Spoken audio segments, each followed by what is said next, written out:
folks. Welcome to another edition of the Honest Hour. Turn the music down a little bit so we just have a little touch in the background. Uh, Good to see you again. If you've been following the last few episodes, this is going to be another continuation of a discussion that we've been having. I think I'm finding it very useful to work with some of the graphics and maybe am getting better at dealing with that. So without further ado, we still have a little bit too much music in the background. Right. Dropping that a little bit more.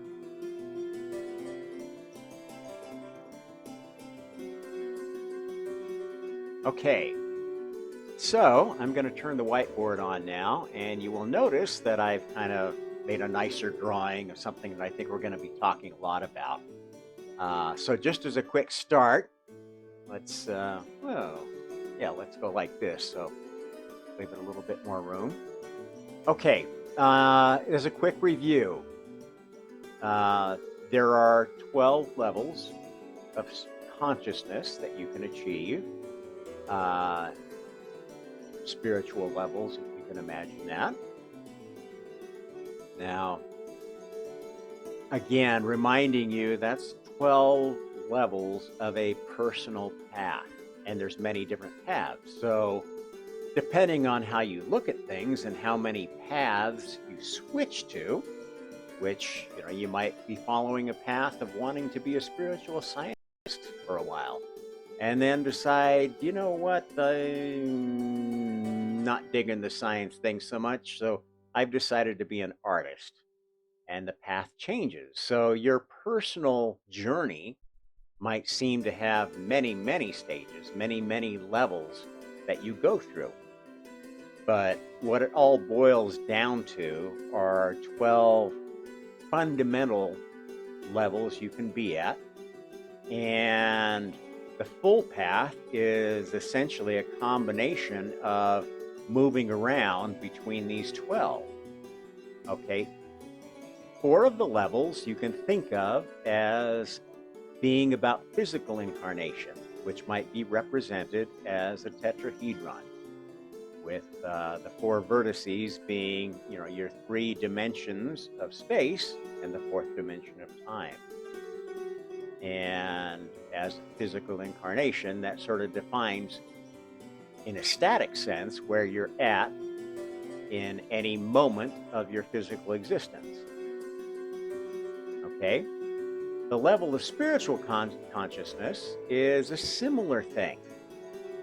It has dimensions, but they don't correspond to physical dimensions. They correspond to consciousness dimensions. Okay, so you could think of the first dimension of consciousness, one of these points being an awareness that I have a spiritual existence. That first level of awareness is a level of unity.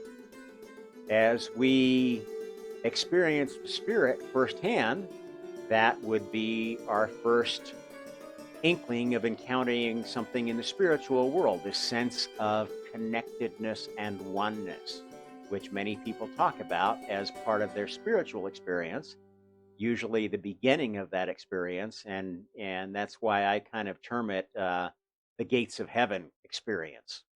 And you'll find that people who have or remember having strong spiritual experiences, that's kind of a common facet of the entry to that experience. Although some might have, if you're not on a connected path at the time, it might be a little different. It might not be a sense of light and connection. It could be a sense of ultimate darkness and disconnection, depending on where you're at. Most people, when they start having spiritual experiences, experience this lightness. The darkness is something we can talk about another time. Okay, so this entry to the spiritual world is like the lowest level of spiritual consciousness. And, that's probably going to piss off a lot of people who thought, oh, I've arrived, I've hit enlightenment, yay, yay, yay. And they come back from their ayahuasca uh, session where they experience this and they think they know everything and they're preaching Buddhism and cosmic oneness and la, la, la, la.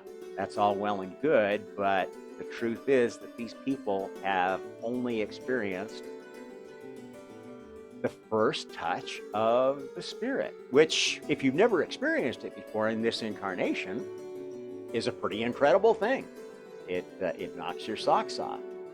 It makes believers of some sort out of atheists, or at least out of believers that don't have any experience other than everybody told me that from day one that the Bible was the absolute truth, and blah blah blah, the Christian milieu, the Islamic milieu, whatever.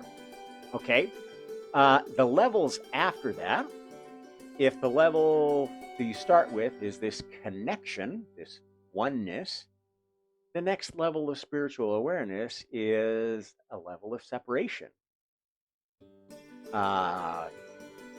So this is the understanding that, well, this connection maybe is not a complete connection.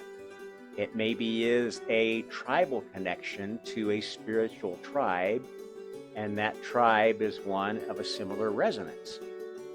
Now, if you've been brought up as an atheist, or if you've been brought up as a Christian, or if you've been brought up as a Muslim, or whatever, Hindu, Buddhist, that sense of connection is going to mean something different to you.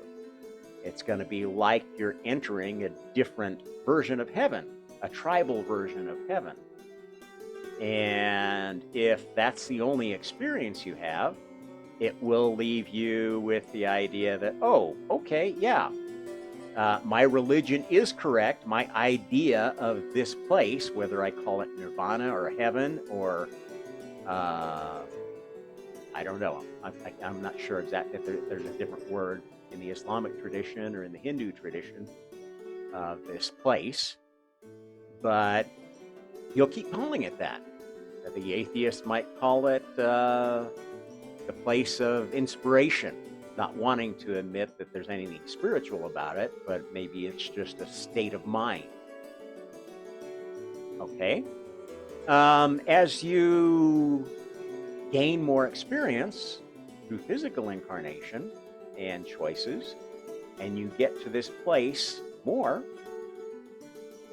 you will occasionally get a glimpse of the next level of spiritual consciousness.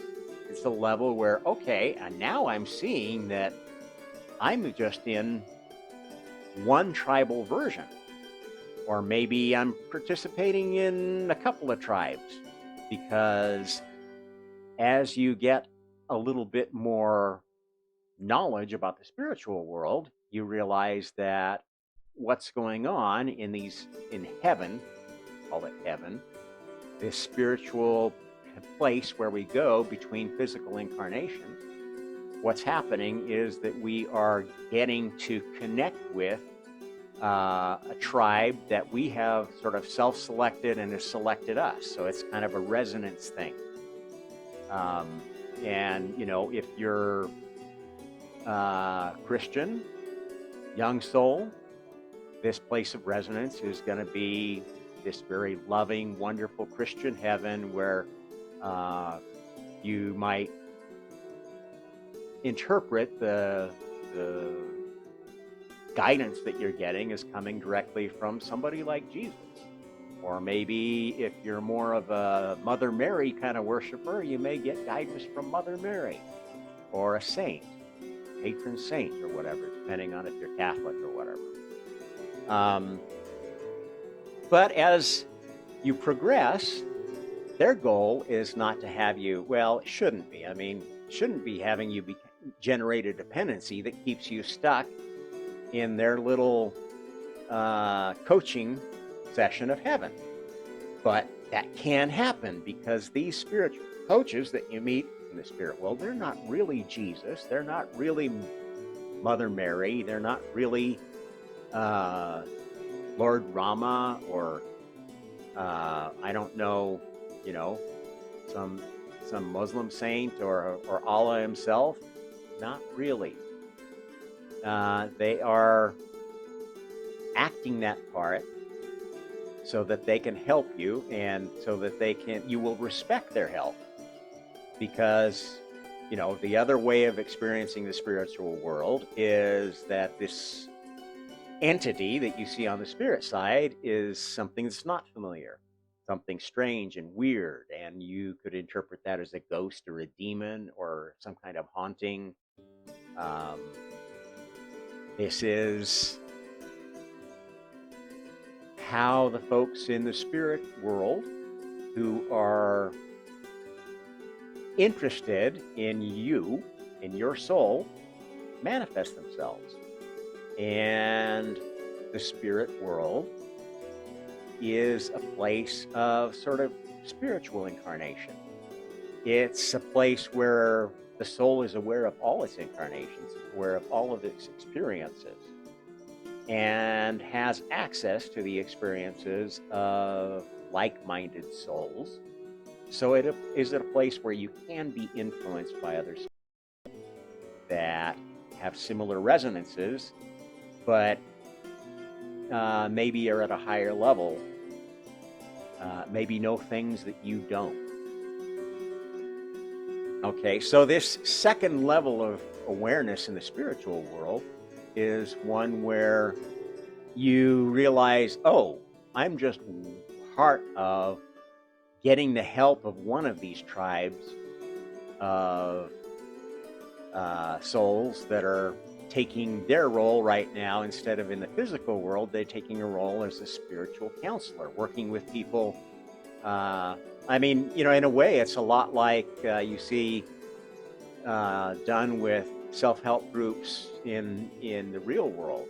Alcoholics Anonymous, the halfway houses, where people who are down and out drug addicts, alcohol addiction, gambling addiction, they actually have a program where they work with people that are trying to recover themselves.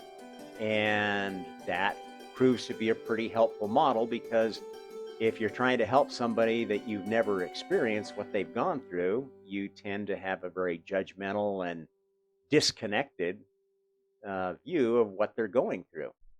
And so, to a great extent, these, interestingly enough, call them 12-step programs, don't they? Have a very close model to how the spiritual world works. Okay, so the second level of awareness is awareness that you're part of this system of training, if you will, and you're only experiencing one piece of it.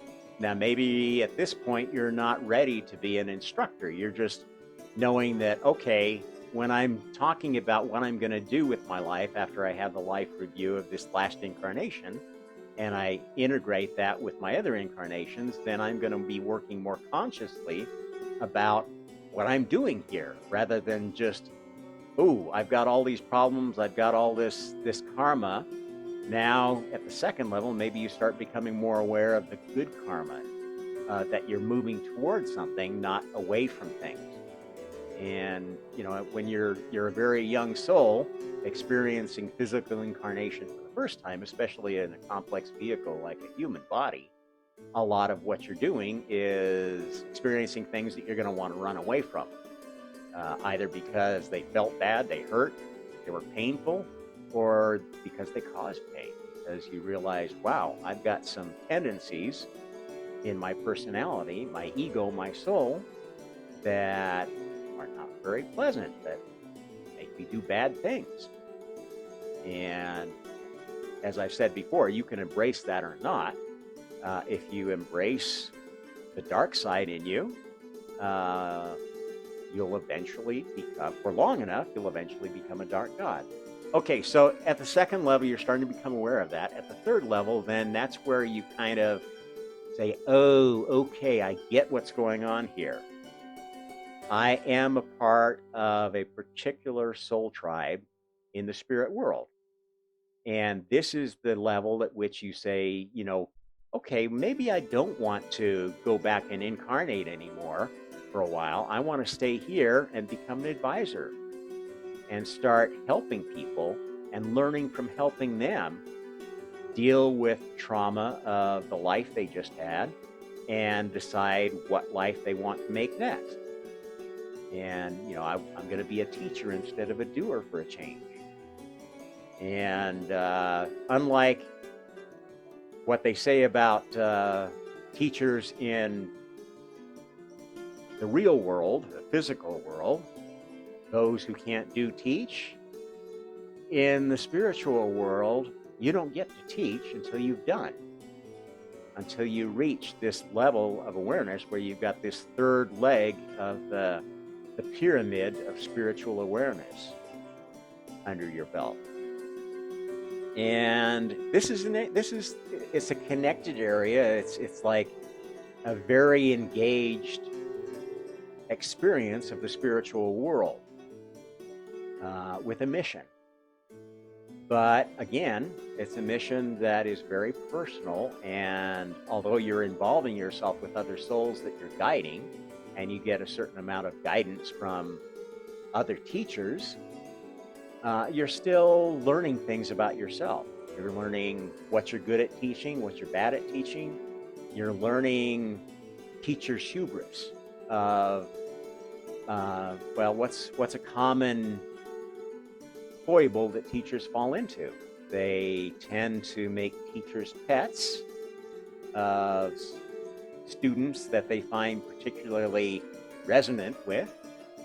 And they tend to want to encourage students to follow the same path they did, to learn the same way they did, to develop the same way they did. And if you've ever followed a teacher for more than a few years, then you will find that sometimes the teacher can actually be holding you back, not teaching you, but sort of indoctrinating you, making you part of their cult. And to the extent that a teacher does that and tries to mold every student into a carbon copy of them or their image of a perfect person, that teacher has fallen down the dark path. And so at some point, when you get here, your advisors will say, you know what? We really appreciate the teaching that you've done here, but you need to incarnate, because you've got to integrate the lessons that you've learned in the spiritual world by incarnating in the physical world. The spiritual world teaches you a lot of abilities and powers, and you have a lot of access to information. But sometimes if you don't go experience the limitation of information, you can get to a place of great hubris. You can be overconfident. You can be oversure of your choices in the spiritual world, and that is bad for your students. So that's the point at which, oh, sorry, you need to learn some more. You didn't quite become the teacher, the model teacher we were looking for. And we're going to deliver the hard news that you've been taken away from teaching assignment, and now you're tasked with picking another physical incarnation to figure out what you need to teach yourself out of this. And so this system goes on, and there's a cycle, and you may, after your first experience as a spiritual teacher, realize, you know what? I'm not a very good teacher. I don't think I'm going to do that anymore. And you may go back to a physical incarnation where now your goal is to be an artist, a scientist, and not necessarily a person of influence and teaching, guiding, leading, but a person of creation, creating things for other people to assess, evaluate, learn something from. And so, that's basically how we find the path that's best suited to us. There's kind of three primary things you can focus on as you develop as a soul. You can focus on something artistic, you can focus on something scientific, or you can focus on something administrative. And only the very most capable souls get good at all three, because not all roles in the multiverse need all three. You could have a perfectly fulfilling eternity as an artist. You could have a perfectly fulfilling eternity as a scientist. There are places in the multiverse where you could be an administrator and not really have much scientific or artistic sense. Those are the souls that kind of just administer the kind of boring parts of heaven that just, the multiverse that just need to keep working and don't require much change. We'll actually talk about that polarity later, but I wanted to give some little preface here before we get to the main subject. Okay, so again, as you get to the highest level of spiritual consciousness, the 8th level, got 4 here, so that would be 8th level. You get to this point where you're aware that it's possible to move on beyond that. You're absolutely certain that you could be a god. And how do you become aware of that? You start gaining powers. When you reach the 8th level of spiritual consciousness, you start being granted additional power. This is kind of, as a teacher in the spirit world, this is where you go from being, like Clarence, only able to really advise and not really do much magic, have to ask Joseph, give me some help here. You actually get to make angelic type manipulations in the incarnations, in the lives and so forth of the folks you're helping. And this is an area of quite a bit of temptation too, because you're kind of tasked with having some godlike powers without actually being a god yet. And I think you may know some of these people that have reached this level of spiritual consciousness. Because once you reach this level, obviously, it's just another level of spiritual consciousness. I could be a god, but I'm not a god yet. And in order to become one, I've got to go through more physical incarnations. And so when you get to this late level and you pick an incarnation, you're picking an incarnation that is going to be in a certain place, certain time, with a certain spiritual gift. Telepathy, clairvoyance, telekinesis, some kind of spiritual power, latent spiritual power that you can use, learn to use, because with every physical incarnation, no matter what level you are overall, you're always coming back with some level of reincarnation amnesia. Okay, so these folks that have this touch of godhood are the ones that will incarnate, and when they discover that, oh, I can do this, I can do that, I can bend spoons, they will be like, wow, I've got spiritual power. And there's a temptation to use that for your personal benefit, or to use it as kind of a Pied Piper thing to get business, to win friends and influence people. Okay, and that's okay. You'll learn from that. You'll learn from being a teacher or a leader in the physical world with an extra ability. But it will teach you, again, lessons that are going to challenge your hubris, challenge you to, okay, in this life, you've got this extra power. What are you going to do with it? Are you going to have the attitude that spiritual ability is something that I can use for my benefit, and I'm better than anybody else, and therefore I deserve all the good things that come to me. This is kind of the attitude of the low-level law of attraction folks that say, oh, you can manifest what you think. Well, if they go off and tell everybody they can do that, they're lying, because not everybody is at this level of spiritual consciousness, or has the same ability that they can turn on. You can't just manifest, somebody who can manifest anything has been given a great temptation to use and manipulate. And this is the danger of folks preaching or practicing this law of attraction idea, religion, if you will. And I think, you probably have heard some of the horror stories of where that has led. Cultish followings, folks that were every bit as unpleasant as some of the born-again preaching cult leaders, who attract all kinds of followers with their abilities, real or... spiritual abilities can take many forms.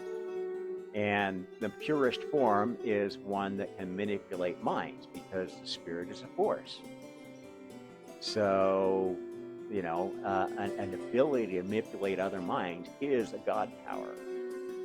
Where it comes from and how strong it is comes from a confluence of souls. And there are things you could do to magnify it, of course. You can amplify spiritual effects artificially, and folks that learn to do that can become very convincing, especially when they've learned how to attract the energy of the crowd that they're preaching to. Does that make them a god? Well, no. Because until you've actually passed this level and learned the hard way the responsibility of a god, you don't get to move to this, building this fourth pyramid, this fourth tetrahedron. Now, where does that start? Actually, it starts from these people that are becoming, I don't know, flim-flam men or women who start entire cults, who kind of start their own religion and are so effective at what they do to attract followers that people start believing, oh, this must be the Son of God. This must be the Messiah. This must be the being that's going to lead us all to salvation. And if you look at any individual cult that, kind of worships an individual person, they kind of work like that. Now, they're not necessarily all bad. Imagine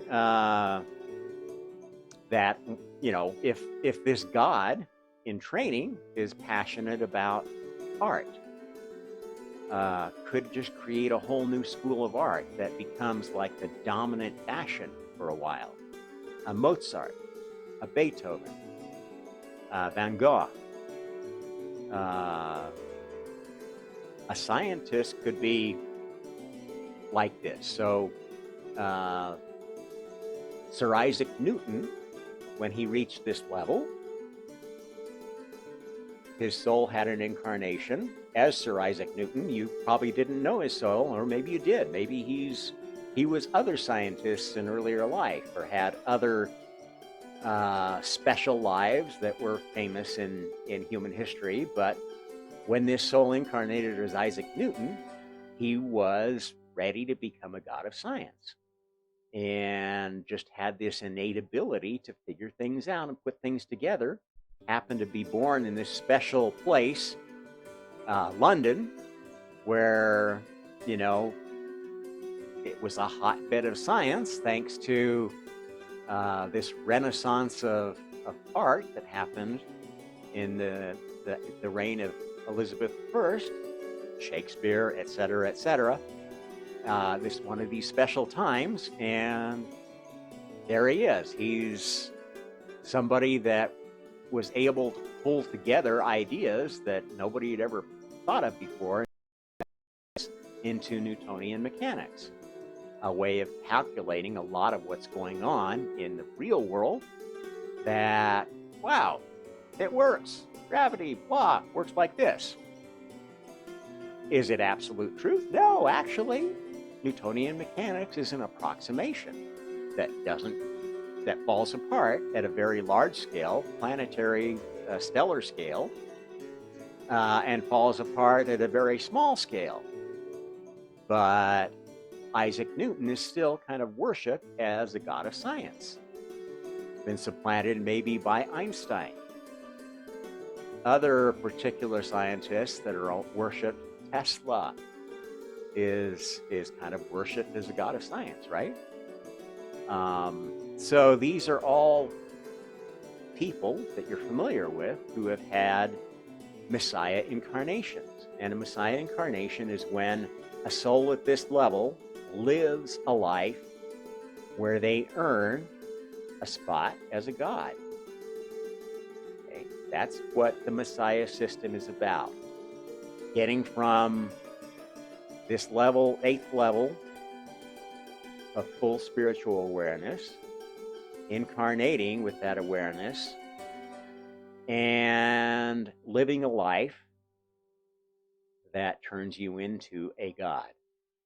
A dark god or a light god, they're both. So, you know, perhaps Einstein is a light god of science, or inventing the theory of relativity. Perhaps other scientists, the inventors of the bomb, some of them are now dark gods for having invented and enabled the use of nuclear weapons, using science irresponsibly. The god of the bomb.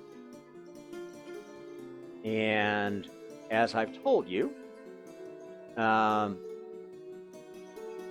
I'm gonna go into now in a little more detail. So when you reach the God level, you essentially have another layer of incarnation existing. Okay, so a god of something, the god of the bomb, represents it becomes essentially the oversoul of that idea, and is responsible for the manifestations of the idea they created, the technology they created, the art they created, the system of organization they created. Okay, so let's talk about systems of organization. Marx, after his incarnation, writing the Communist Manifesto, that was probably a Messiah life for that soul. And he became the dark god of communism. And that is definitely a path of darkness. The idea that an organization becomes more important than any individual is a dark idea. It's an idea of authoritarianism, an idea that says the individual soul doesn't matter. In fact, I don't care if any individual soul gets anywhere as long as the oversoul of communism becomes more powerful, gains more converts. The god of communism and the high worshipers of communism gain all the power. So, first level God incarnations can be pretty dark and be pretty evil. And that's kind of the nature of godhood, is when you become a god, you think that, oh man, I've got all this power to influence. I've got all this spiritual influence. And if I could just get all the followers, I could conquer heaven. And so first level gods tend to be kind of bull in China box kind of, they want everyone to belong to their religion. Whatever they're passionate about, whatever the god of, they think is absolutely the most important thing in the multiverse. And that doesn't usually last very long before they get demoted. And they need to go and, again, whenever you get demoted from a spiritual assignment, whether it's as a spiritual teacher, as a god, you don't get sent to the chopping block or anything. The soul is immortal. What you do is when you screw up, you get sent for incarnation. And because each incarnation you start with reincarnation amnesia, you get to start from square one, learning the basic lessons of survival, of building a relationship, being part of a family, being part of a society, being part of a culture. And so this is what makes an incarnation vehicle like a human so wonderful, because it is a 12-dimensional experience. You could come as a human and not be a very advanced soul and learn a lot about the physical world. You could come as a medium level soul and learn about yourself as a spiritual being. You could come as a God soul and learn a lot about hubris, a lot about other gods, other possible passions, other possible priorities. So once you work your way back up to God level again, which you won't be aware of in physical incarnation, generally, until the end of a life, and then you realize, wow, I've had all these previous lives, and one of them, wow, I was a god. And I've been there, and it was quite a trip to remember an incarnation when I was a god that was able to manifest very strongly in the physical world. At any rate, so the God levels again go from this idea of one important thing and all connected. It's like everything is the result of my specialty in God as a God. To an understanding of, well, there's a lot of things that are important. There are a lot of gods. I'm not the only one. I've got to negotiate things. I've become a better God player, if you will. To the third level of godhood is one where you're able to understand that, yes, gods have different priorities, but they can team up. They can actually create experiments together. And this is sort of becoming aware of how the whole system works, that, yeah, I see that you can't change anything in this whole system, in the multiverse, the physical universes, the spiritual part of the multiverse. This whole system is not just going to change on a dime to please anybody. That's not how the system has been set up. And this third level of godhood, you start training to be a full-fledged creator and participating in experiments, getting pulled into sub-team meetings to discuss ideas that have been proposed by full-fledged gods. The full-fledged gods are the ones that have, oh, I've reached the 12th level. Whatever I'm the god of, I am now a senior creator, which means when I'm a senior creator, I'm fully aware of having my own creative universe, which is distinct and separate from God's universe.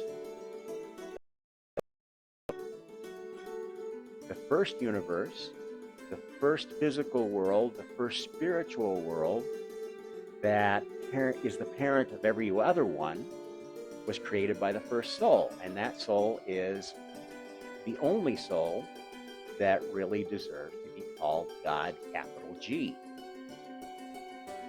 That's the soul that gave you this whole system, that's been working on perfecting this system to the point at which it's arrived. I'm talking to you now. Okay, so I think that's a good background. It's maybe some review, but in case you haven't watched other episodes, you won't watch this one completely off kilter. The real topic that we're heading to on this one, and what may have attracted you to it, is humanity and the mark of the beast. Okay, so we've talked about a lot in this model about human incarnated souls and individual souls. There are other soul vehicles you can have. And a soul vehicle is basically whatever that soul is incarnated to represent. So as a human, you're representing the collection of souls, the collection of cells, organs, whatever, that represent a human being. There are many soul vehicles. Every single idea has a soul. So humanity, as a species, as an idea, has an oversoul. Every species has an oversoul. Now, what do oversouls of a species do? How do they come into existence? Well, there's an oversoul of DNA. That oversoul has a great deal of influence on new combinations of DNA, the science of DNA. And the devotees of that god of DNA are the ones who plan new species. That species is probably the core idea, or the person who proposed it is sort of the postulant that is saying, okay, I'm going to earn my graduate degree. I'm going to become a messiah by giving you this new species and telling you why we need it. Because we've got all these species already. Why do we need this new species? What does it need to be made up of? And what's the whole reason for its existence? Okay, so each new species is essentially an experiment in spiritual science. A creator of species, worshiper of the god of DNA, if you will, may create a new species just because it's beautiful. It makes the most beautiful flowers, has the most wonderful scent, can fly the fastest, can adapt the most quickly between living in the water and living on land. Whatever. Some species are designed as scientific experiments, some are designed as artistic experiments, some are a combination. The human species was designed and implemented as part of what I keep calling the Gaia experiment. The Gaia experiment, as I've been telling you, is part of a continuing effort started by God to teach souls to create responsibly. This system, this 12-level system that I've been talking to you about, that's what karma is in its fullest extent. It's a very complete, full system of training souls through from the infancy, when they maybe only have a newborn soul, depending on how it's created, may have no awareness of even having any location or any time. Okay, that is maybe a 0-level soul. A 1st-level soul may have an awareness that I'm at least, I exist. 2nd-level soul may know, well, I exist and I have 2 choices I could make. I exist on a line between choice A and choice B. As they get more experience, they may still be fairly two-dimensional, but they realize, oh, I have choices along this line, not just A and B, not just digital choices, but I have a continuum of choices. And when they advance more, they may realize that, oh, I have a 3-dimensional world of choices, but they may not quite grok what time is about. And those choices are like, okay, I'm hungry right now, so I'm going to do this. Eat all my food, without any awareness that, well, time passes, I'm going to have to eat again. How am I going to plan for the future?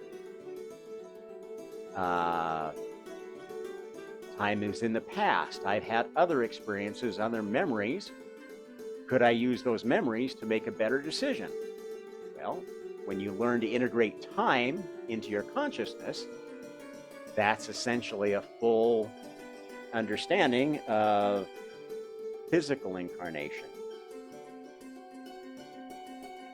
Okay, so let's get back to what is the spirit of humanity? What's the spirit of a species? It has its own level.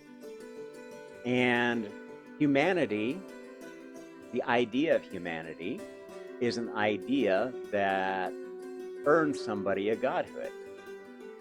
How did it earn them a godhood? Because they had this idea, they defended it through a physical incarnation, didn't mess up too bad, and their advisors said, you know what? You're ready to be a god. Okay, your God assignment is going to be to implement and test that idea. Okay? Now, how does one go about implementing and testing a species idea, especially one where the species is designed to build on the current work of karma, this new idea of karma, but extend it to the point where it's ready to be implemented outside of this little test tube that we call Gaia, Earth. That's what our planet is. It's a test tube.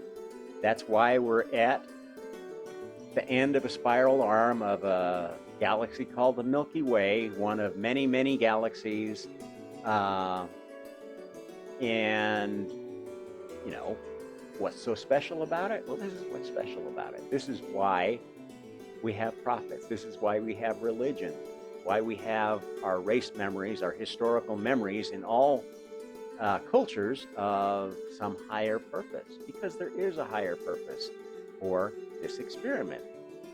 Now, are there experiments on other planets? Of course. And the Gaia experiment is the result of many other experiments, and every species that is present on our planet is here for a reason, is part of setting up the boundary conditions, the background that was necessary for this human species to have just the right test tube, just the right culture to grow in. The perfect petri dish for a very, very, very complicated experiment in spiritual science. Okay, so when a new is created, how does it get created? Well, it's created in the mind, but then it's got to be implemented in the physical world. How does one implement a new species in the physical world? Unless that species already exists and has been advanced to full implementation, it's not part of God's universe yet. How does it get to be part of God's universe? That experiment has to be carried over the finish line, and the God who thought it up has to get back to being a God again. Now, to have thought it up and tested it, they have to test it in their own universe first. So before humanity existed anywhere else, it existed in the private playground of the God who thought up the idea for, oh, you know what? Every other version of this Gaia experiment has failed because, you know what? I think it was because these species that we tried to use as kind of the chosen ones in this Gaia experiment, they had too much awareness, too much power, too much awareness of the spiritual world.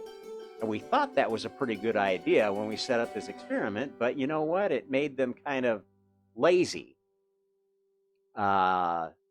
They kind of got to one point of implementing karma and let it go to their head. And they decided, you know, maybe their decision was, I don't care how many people I hurt, how much pain I cause, I'm just going to be numb to it. And if that's the way karma works, as souls advance, that's a failure. If you can just become numb as you become more conscious and just not care, that creates uncaring gods, and that defeats the whole purpose of karma, right? So, this is why there was a time in our world when gods were pretty manifest. There were gods, the species running around, running the earth, that were essentially gods. They used the species here, the early hominids, as slave labor, and actually engineered them to be better slaves. Do more work for them so the gods wouldn't have to do so much. And this is all pretty well recorded in the Sumerian tradition. So I'm not going to go into that. You can go research it for yourself. But at any rate, this creator of the human species had already implemented all this in their own universe. Tried out the scenarios and, yep, I got it to work. I got it to converge here, at least to the point where I could convince the other senior creators to, okay, I think he did a good enough job. Let's take this before the big guy. Let's take it before God and see if he's ready to let us test it in his universe. And an idea this big, which the parent of karma, the whole idea of a training system for souls, was God's idea. The idea of humanity may have been his, may have been any of the other senior creators. Whoever thought of the idea of the human species has to take a big chance on it by incarnating in their own universe to test it out. When it's going to be implemented across the entire multiverse, across all universes, God's personally got to take responsibility for the implementation. How does God do that? God has to incarnate too. and become just a lowly nobody for some number of lives till God himself figures out what the game is and doesn't really have anything more to add to it. A couple of little corollaries here, a little tweak here, a little tweak there. It's a really good idea, but I think you need to go back and work on this part, because it's raising souls that are not really learning enough compassion. They're not learning how to care. They're not sensitive enough to the pain and suffering of others. Or maybe they're oversensitive to it. And either one of those is a bad thing. If you're not sensitive to the pain and suffering of others, you could develop a system that encourages authoritarian, dark gods who want to control everything to flourish. If you're oversensitive about everything, you may encourage gods who are not creative enough. They don't want to push any buttons to make things better because they're afraid of making things worse. And that's another dead end for creation. Either creating too many dark gods or creating gods who just want to keep everything the same is going to overbalance creation, the progress of creation, and either stop all new ideas from ever going through or inundate creation with a bunch of loudmouth gods who think they know it all. The Weisenheimer gods, I call them. Okay, so karma is a very difficult thing to perfect, and that's why it's taken literally billions of years. And what's going on this planet is the result of billions of years of experimentation, all centered around this one system that was designed as the final test bed for karma. That's why our planet is so isolated. That's why our solar system is so isolated. That's why our solar system has such an interesting history of having had a different number of planets at different times. Clear evidence that one of the planets that was here was destroyed, and pretty good supporting evidence, and it's in the Sumerian books, that destroyed planet was what resulted in Earth becoming selected as the target planet. Wasn't always the target planet. This is the target system. The Gaia experiment is a subset of the Sol experiment, the experiment of this solar system, which is a subset of the Milky Way experiment, which is a subset of maybe a galactic cluster experiment, which is a subset of the Big Bang experiment, which may be a subset of other experiments. Scientists are still not sure about that one. Okay, so when one wants to try implementing such a thing, it has to have an oversoul. The oversoul of the implementation is this soul that had the idea, because that's their skin in the game. They are the creator, the inventor of this species. So the oversoul of humanity is not God. The oversoul of humanity is a God, a senior level God, a 12th level God, a senior creator who came up with the idea of the human species as a vehicle for getting karma over the. Now, when this experiment started, they have to get all of the components together to make it happen. One of the components is, okay, the spirit of humanity needs to incarnate, which means that species idea starts at a very low level. It starts at a level of not really an awareness of where it is, and what it's all about.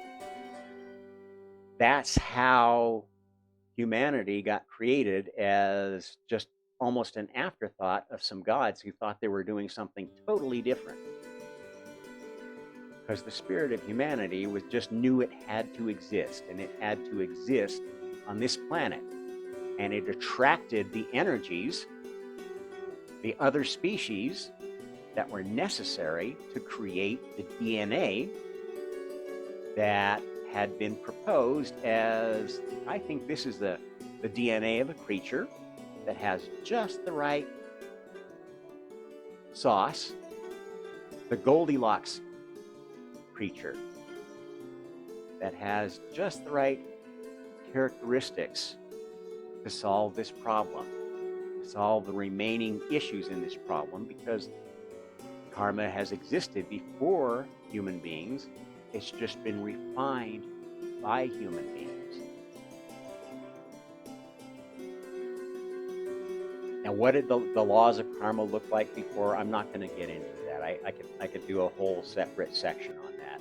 But basically, humanity was created and appeared to be created on this planet through an accident by species who were on their own path, at their own level, with their own understanding of what their mission was in the multiverse. And species have any idea has the same path of consciousness. The human species started out with an awareness, I'm here. I'm a slave. That's my purpose. I inhabit the earth and I do work for the gods, who are, as far as I know, the gods, and no understanding of anything more than that. Now that species gradually became more aware that, oh, the gods are not perfect. They actually die. They can be killed by some activity. In fact, the gods kill each other. Now they come back sometimes, which is kind of weird, but you know, there's something going on here that maybe I could play a bigger role in.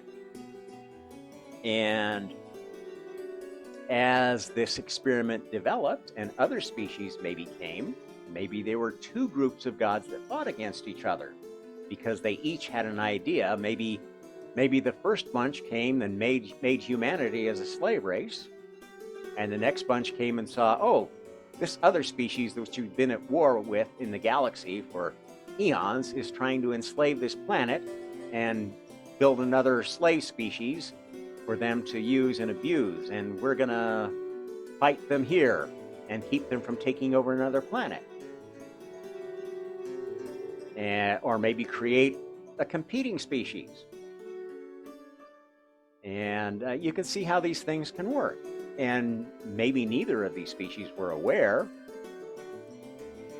that this Gaia planet was part of a hierarchy of experiments that you know were like the most important experiment that God ever set off on.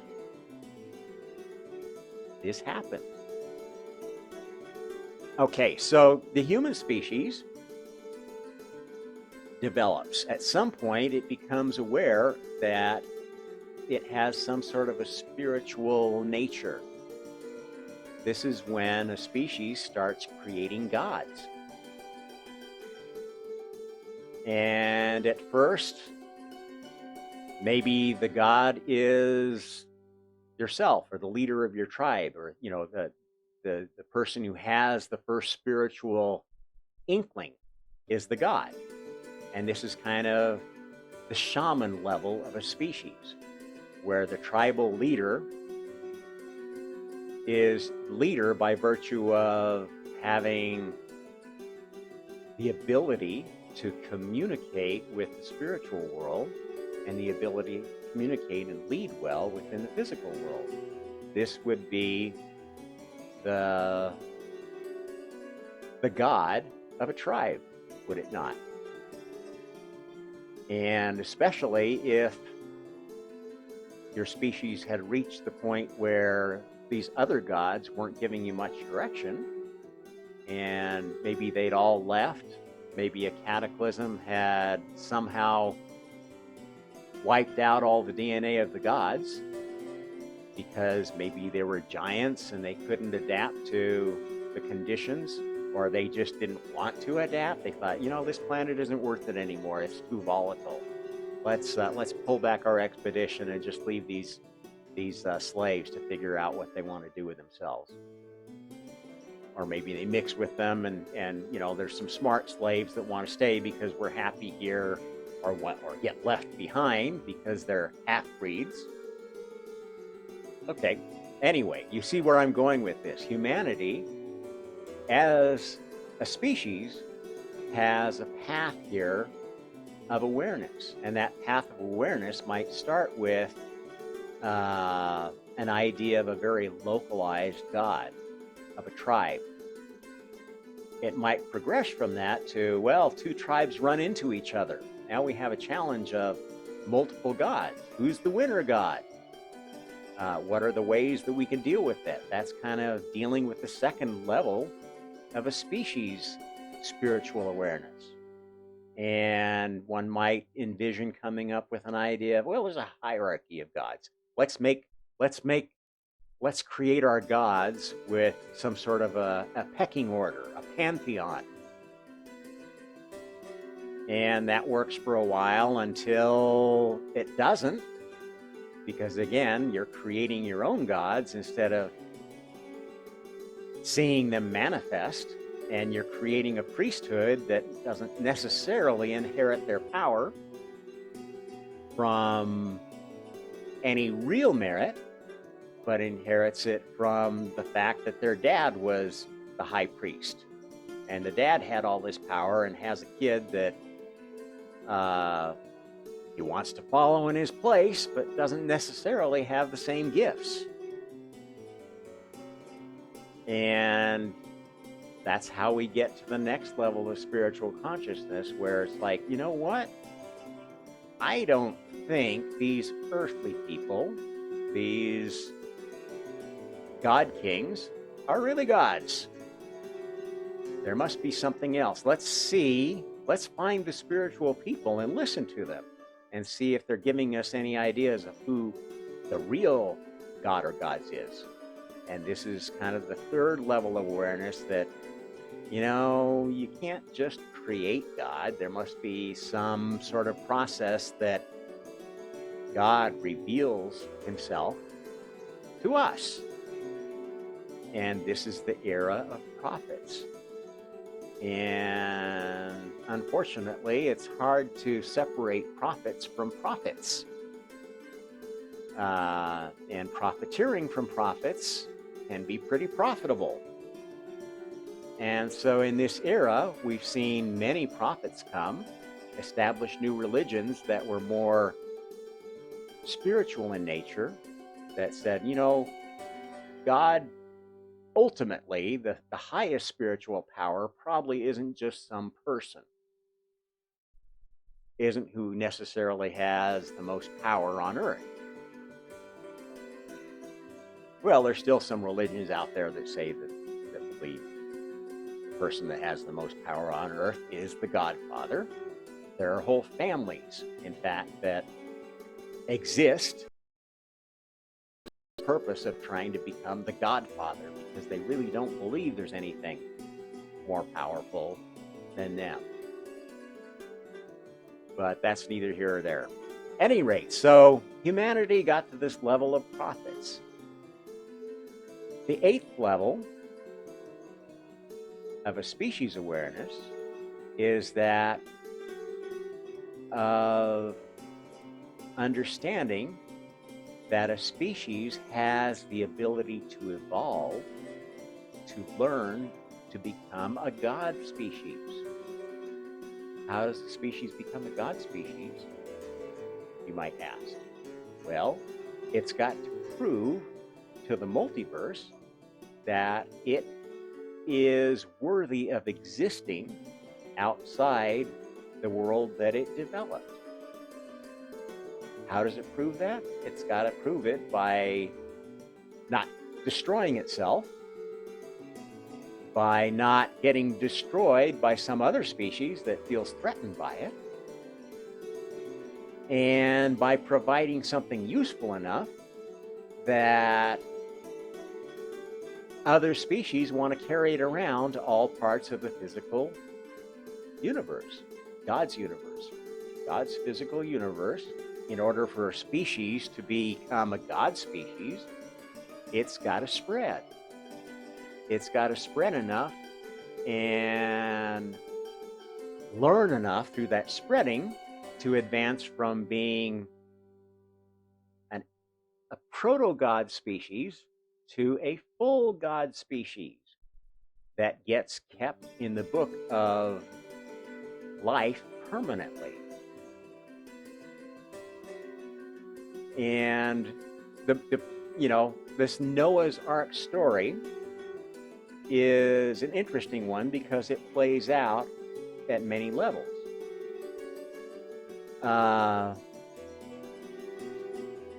There's essentially, once a species gets tested in God's universe, it's in the book.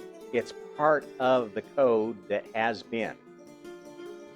But it's God representation, it's implementation that is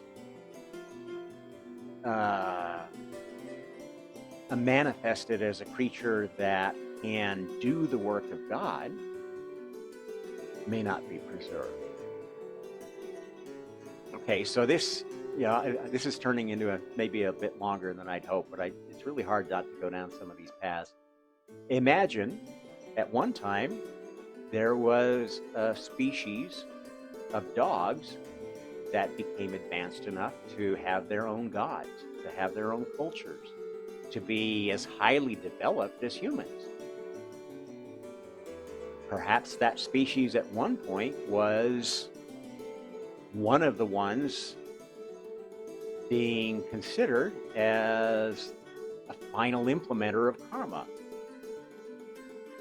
But the dog characteristic, its history, somehow didn't fit exactly where it needed to be to fulfill the pattern of implementing karma.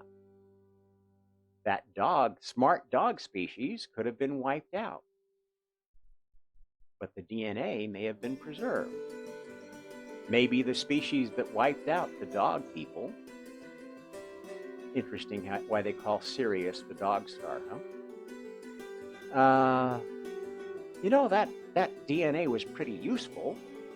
That could be a really good source of a creature that could help the chosen species on its way in sort of a subtle way, be kind of a spy species that, hey, let's make it like a really good pet that can help teach people lessons without them really knowing that they're learning anything, because they think they're the master. Dogs and cats, in fact, all the species we keep as pets, are some of our best teachers for at least very low-level soul lessons. And the existence of such a soul vehicle on this planet is no accident. The fact that they become ubiquitous pet species, in fact, species that only exist, really, except for a few dwindling specimens in the wild, for the purpose of being companions to human beings. This is no accident. And those people who have a really tight connection with their pets, and many of them will swear that there's something soulful about this creature that I bond with that is more rewarding, more informing to my soul than most of the relationships I have with other people. There's something to that. The species of plants that are here that seem to have a special awareness, a special ability to communicate spiritually with us are here for a reason.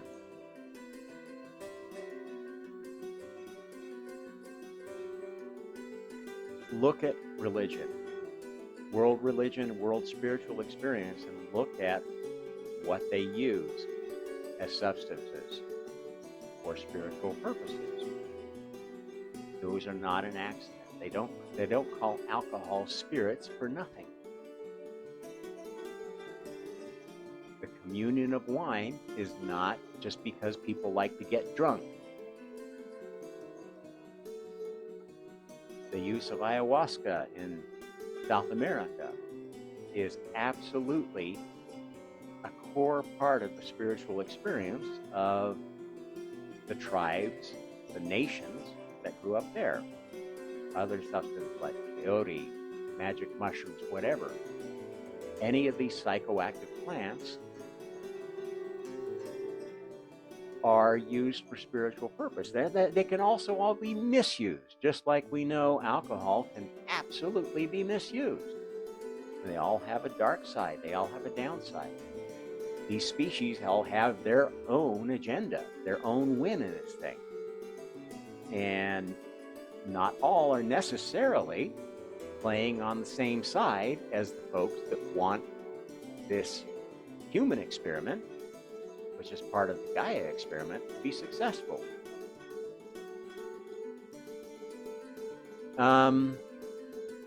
Okay, so I think I've kind of explained how humanity is progressing, can progress, and just like an individual soul, the spirit of humanity can turn light or dark,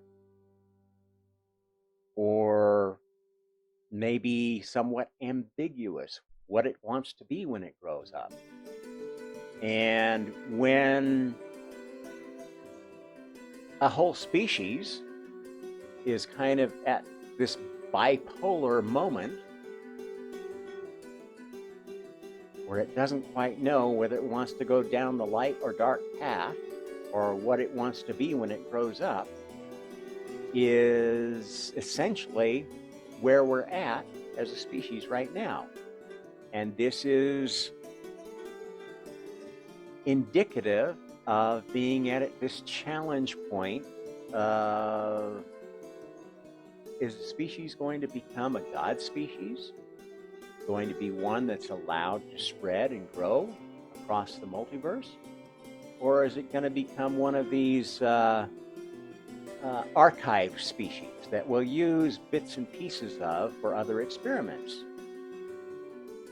Will humans be the dogs of planet Zeta? Be the favored food of planet Omicron?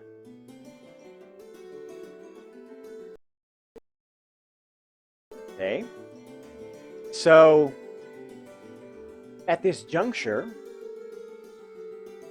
we're at an evolutionary choice point, if you will.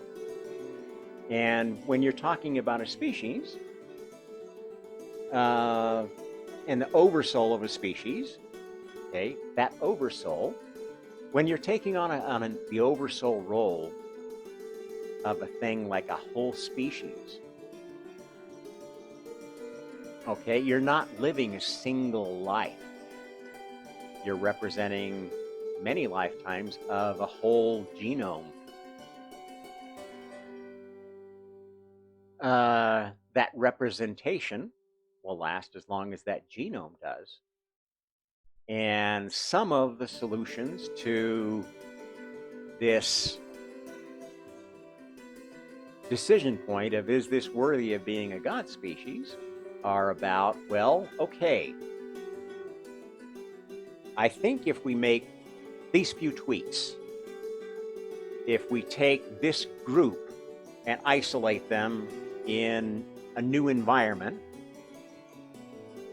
that this species will be worthy or can finish the development to become a God species. But maybe portions of it need to be archived for other experiments. And how does that happen? Well, perhaps some other species who's more aware of what's going on, maybe not fully aware, but they're aware of, you know what, we're kind of God's cleanup species. We're the archivers. We go find worlds that are about to destroy themselves, and we gather up specimens for our physical Noah's Ark. And, maybe we do it for profit. Maybe that's how we get other species to like us, by giving them, here, this is a nice species here. It's called humanity.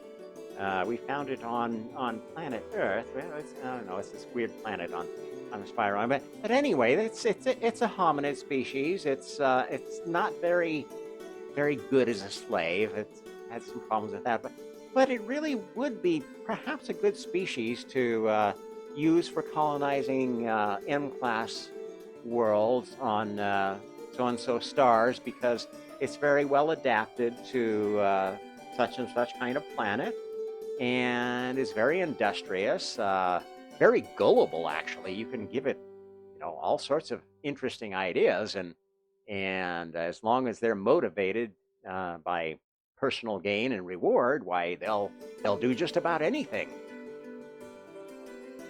And that might be one direction that humanity is heading. It would explain a lot of the alien abduction stories that we've heard of. It would explain a lot of stories that people have brought back from past life regression.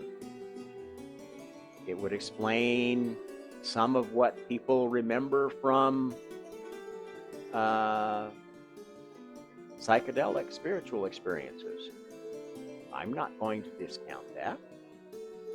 My spiritual experience has led me to believe that if I can experience what I've experienced, I'm going to believe a lot more of what people have said. I'm still going to doubt. I'm still going to wonder about using imagination for personal gain, because that's all part of the system that I've been telling you about. And part of the challenge of any incarnation is, what do we do with the experience and the information we have? What do we do with our passions? And our passion may be to create new stories as total fiction. So I'm not saying that anything is particularly more true than anything else. I'm saying that you could interpret much of what's going on, and I think, based upon my sampling of many, many different avenues of experience, I tend to believe a fair number of people who don't really have any good reason that they would make these stories up. Those that have been ridiculed, that have been undermined, that have lost their jobs. I mean, for God's sake. Those experiencers, I would tend to say, if you have that much faith in what you would experience, that you would risk everything to talk about it, possible ridicule, possible ostracization from society, I think that shows pretty strong faith in your experience and the reality of it. At least I will give you the time of day to listen. And if you then integrate these experiences into common wholes, you find themes that seem like, there's so much going on here, so much common ground between the recollections of different civilizations, different cultures, the recollections of different kinds of experiencers, spiritual experiencers, let's sort out some of the stuff that seems to be the most common must be a pretty strong indication that there's something real going on here. Okay, so what I'm telling you in another way that I've told you before is we're at a very special time where this human species is being given a chance to become a God species, to become one of the species that is aware of serving a higher purpose, of serving a role in creation, a role in the multiverse that's bigger than just self-preservation. My DNA, right or wrong. And if you think of our species from that standpoint, that's another good way to view members of our species. Okay, there are subgroups of our species that have different levels of awareness, even though the species as a whole may be about to or being given the chance to advance to becoming a God level species. Many individuals, many groups of it are existing at a much lower level. So, you may have groups of our species that reject all spiritual experience. No, it's all in the mind. It's everything is material science, blah, blah, blah. These are people that are, and groups that attract people that are at this maybe four-dimensional physical incarnation level of awareness. Any ideology, any religion that is materialist in nature says what happens in one lifetime, what happens in the timeline we're in, is all there is. Okay? That's what a non-spiritual view of the multiverse would be, that there's one universe, one timeline, one set of things that are going to happen inevitably from beginning to end. And everything happens just because it's mechanistically supposed to happen like that. This is how atheist materialists think. Now, they may even add a concept of a multiverse. Oh, yes, there are many possibilities, but they have no concept of any spiritual purpose for all this other than it just is. If that's your idea, you are living in a group or with a belief set that is stuck in this area. Now, that's not where the whole species is, right? So the species level sort of has a range of levels with whose ideologies, whose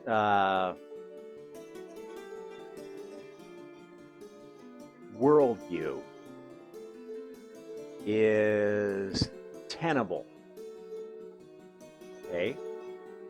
Now, humanity as a species has always had, there's no human that is not somehow damaged, that doesn't have a concept of the four dimensions. I'm here. I will be here in 5 minutes. Okay, that is a level of physical consciousness that all humans have, unless they, have suffered some sort of damage, have some severe limitation. How they interpret that can be very different. And you may have some people that, well, yes, there's three dimensions in time, but I still believe fervently that the earth is flat. I still believe fervently that the earth is hollow. I still believe this, I believe that. So there's a lot of different beliefs you can have within that materialist viewpoint. And that materialist viewpoint could include, well, there are other species, there are other creatures that live on other planets that look different to us and act different than us, and that can be totally consistent with, but there is no God, there is no spirit world. One life is all you get. Okay, that's all what's going on here. A worldview that extends to understanding that there's a soul could say, well, okay, there's something bigger than me, some soul thing. Maybe I only have one life, but that life is part of the soul of God. Everything is God. And what's going on here is just an illusion. The physical world isn't really real. It's just God imagining my lifetime. This is a popular view these days. It's a nonsensical view, but it is a popular view. And a rather dystopian one, because if everything is an illusion, the physical world is an illusion, it really doesn't matter what we do with it. We can go out and have a good time, and there's no consequences. Ooh. And I think most of us know people like that who just go out and do whatever they want, especially those that feel like they have some extra power or privilege will just knock themselves out to try to go for the gusto before they die.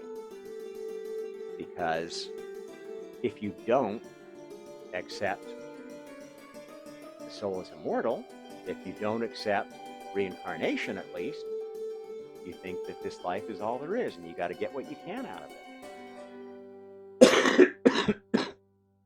Okay, so where was I going with this? Oh yes, we need to tie it in with the mark of the beast. That's where I really wanted to go with this. There's a lot of discussion about this special time and where we're going, and we already touched on it a little bit, saying that from my viewpoint, it's a choice point of a species that has an opportunity to advance to become a god species, but is also being drawn in other directions to be an archive species, a slave species again, perhaps another hive species. The idea of communism is basically a hive mind ideology. And the simplistic idea of everyone being part of God, just a little piece of God, a piece of a higher consciousness that we're going to return to, this source idea, is also a kind of communism. It's spiritual communism. It says the individual is not important. The individual is the ego, and the ego is bad, bad, bad, bad ego. We need to become one. This is not taking humanity in the direction of becoming a god species. This is taking humanity in the direction of becoming the god species it was intended to. There have been other god species that are hive-minded. There are species out there in the multiverse, in God's universe, who are hive minds. Their souls have been wired to give power to their physical gods, the hive queens, the the management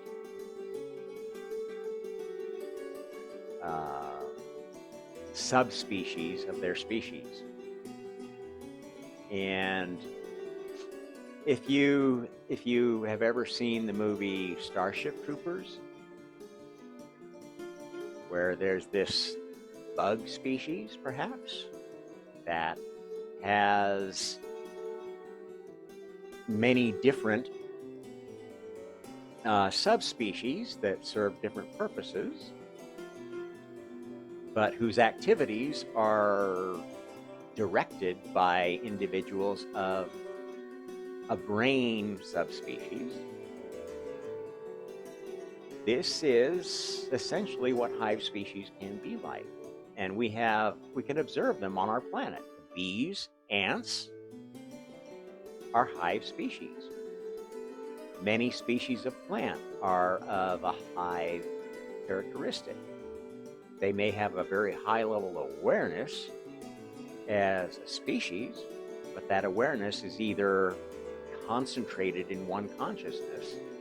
Perhaps the oversoul of a hive species is the only one that has any real spiritual power. That's a way of viewing a hive species from a spiritual standpoint, that a species could develop where it abdicates its individual vehicles, free will, to give some special vehicle, special individuals of the species, those choice points. And some people might say, well, that's really smart, because then, you could kill off most of the species and still get things done. And if you've seen ant hives and beehives attack a problem, you will see that in some cases that does work.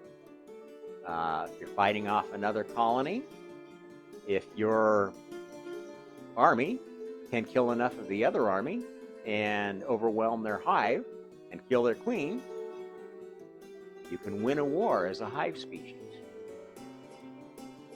But there is a downside. And I think if you look at the bee species, you will see the downside. What's happening to bees on this planet? Colony collapse disorder. The bees have become so specialized in what they do and how they do it,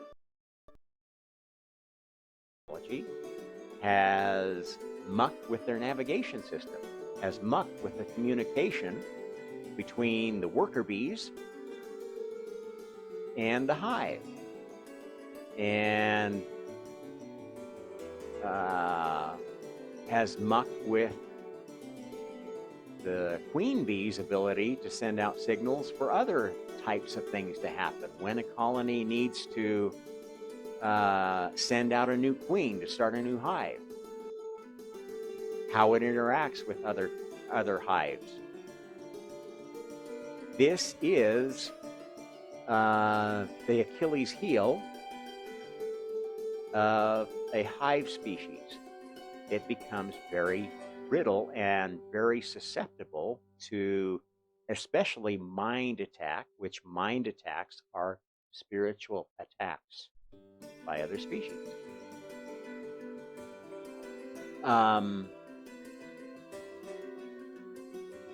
Imagine, if you will, that some species out there was one of these hive species and had realized that, wow, this planet that we thought was inhabited by these creatures that were almost certainly going to destroy themselves,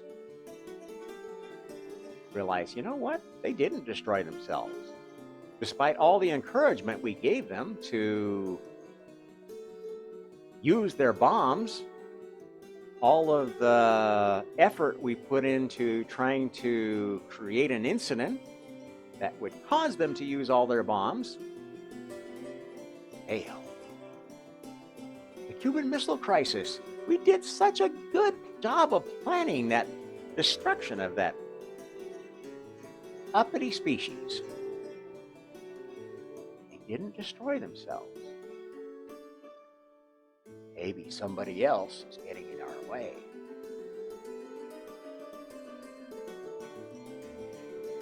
Think about human history. 100, 200 years, going back even further. How many interesting events have been the result of something very, very unusual? The work of one individual person. One person in Russia who just didn't do what he was supposed to do. Foiled what could have been an extinction event by nuclear suicide during the Cuban Missile Crisis. You can do your research. There was one guy that was supposed to press this button when he saw these certain indications that said that an attack was underway, and he didn't. He waited for confirmation. Completely off the book. And that's what caused enough delay in all the dominoes that were falling for Kennedy and Khrushchev to get on the line. What the fuck's going on here?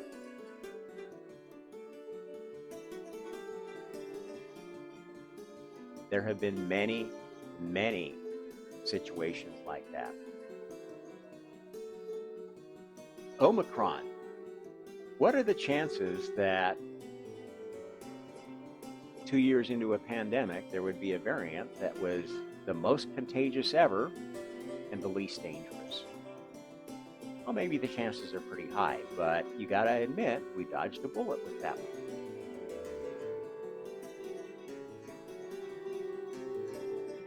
This species has dodged a lot of bullets. Look at something like, one of my favorite characters of history is Alexander the Great.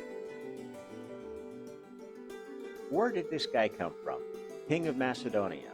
If you know anything about the history of the time, Macedonia was a small kingdom on the fringe of the Greek world. Looking at where Greece was in the glory days of Athens,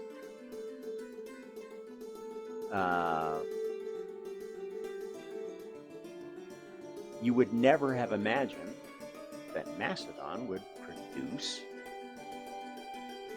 a king that conquered most of the civilized world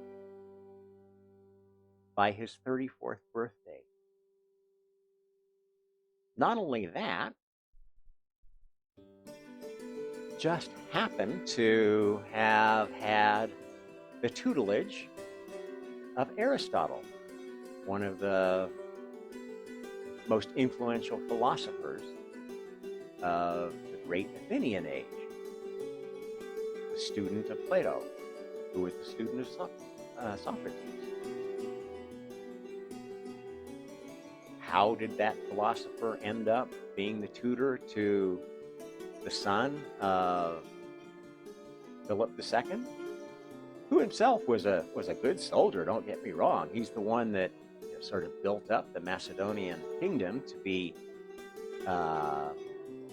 one of the major powers of his age, but he was assassinated. His young son takes over, not without opposition, not without question. In fact, there was his father, Philip, had already remarried, and there was a strong faction that had said, well, Alexander is illegitimate. He's not even Philip's son. He doesn't deserve to inherit. We need to keep the kingdom for the young son of his second wife. No, somehow this kid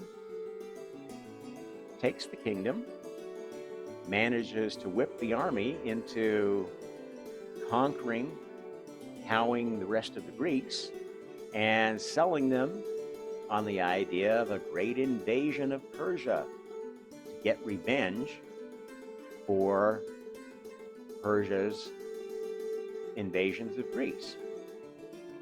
Now, that's all propaganda, but it worked. Nobody thought he would do it. In fact, probably a lot of the Greeks that set contingents to go with Alexander were saying, "Oh, he's gonna get over in the Persian Empire and he's gonna get his butt whooped." And maybe some of the soldiers they sent had intended to turn tail, and that would be the end of Alexander.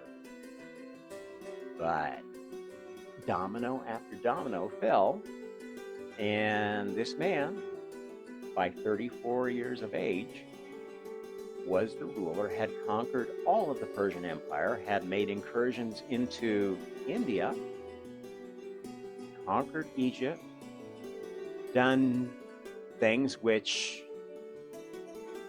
he claimed he was the descendant of a god, and people believed him.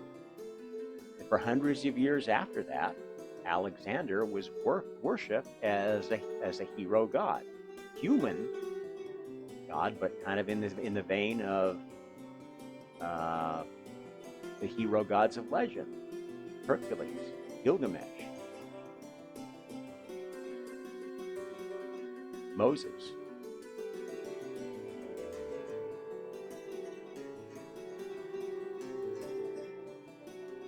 If you don't think that there is anything to any of the prophetic lore, the legends, the heroes, the gods of humanity, you think it's all something that somebody made up for children's stories, I'm sorry, you're a fool. You are a blind, stupid, low-level soul. Now, maybe you've been a god before, but you're not waking up. And it's time to wake up. Because there's something going on here. And you can be part of it, or you cannot. And this is where we get to the main theme here of what is the mark of the beast? Think about it. What do beasts do? Beasts are non-spiritual inclination. Beasts think of the world. They have a worldview that says, this life is all I get. So, what does that mean? If I'm in a position of power and you think like a beast, it means you are going to grab, kill, cheat, kill, do whatever to keep your power and to maintain it. And the beast thinks only in terms of the physical, which is DNA. A beast mentality says that the only thing that I can possibly leave of importance is children to carry on my legacy, carry on my genes. That is beast thinking. That is somebody who lives in this area that says, I'll do anything for my kids. Because I love my family, even if they are crackheads. Even if they betrayed their own country, I love Hunter. This is a beast. This is a beast person. Doesn't matter if they call themselves a Catholic. Doesn't matter if they go to church 5 times a week, say a prayer every day. They are thinking like a beast. A beast has no awareness of the soul. Maybe an awareness, but not any understanding of the immortality of the soul. And if you are unaware of reincarnation, if you are unaccepting of karma, or at least some sense of divine retribution, you are living life as a human on the beast side. You have the mark of the beast. If you are not rich, if you're poor, but you live like a beast, what does a beast do when it's not the alpha creature? It does what it's told. It finds food where it can, it hides where it can, and just tries to find some way to carry on its little lineage in some corner of the world. You're a beast too. If you think that, okay, well, things are going to shit now, but I'm on my farm in Vermont and I've got 10 shotguns and we can grow our own food, we're self-sufficient, and I'm just going to wait it out here and carry on my line. You're thinking like a beast. You've given up any idea of a higher purpose in this interesting time we're going through. Okay, these are what is termed the mark of the beast. These souls have demonstrated that they are very, very comfortable living in a bestial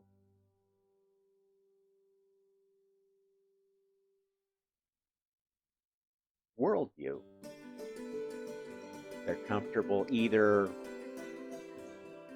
in an authoritarian nightmare,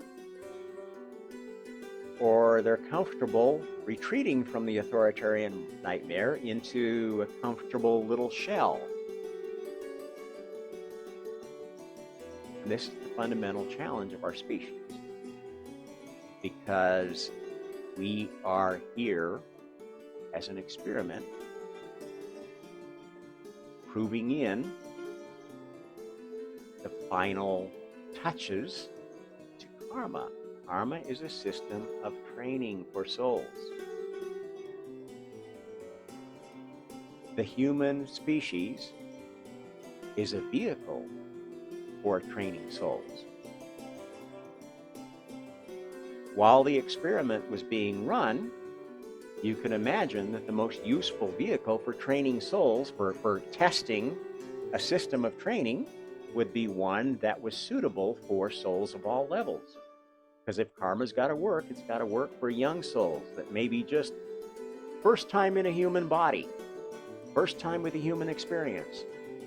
What you're doing, very much like Pinocchio, who's not quite human yet. I'm in a human body, but I feel like I'm made of wood.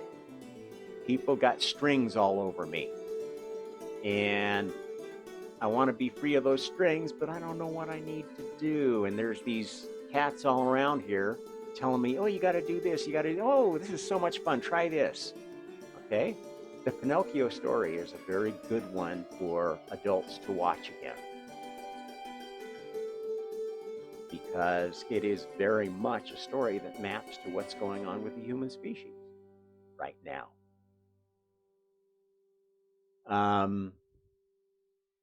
The species itself is advancing.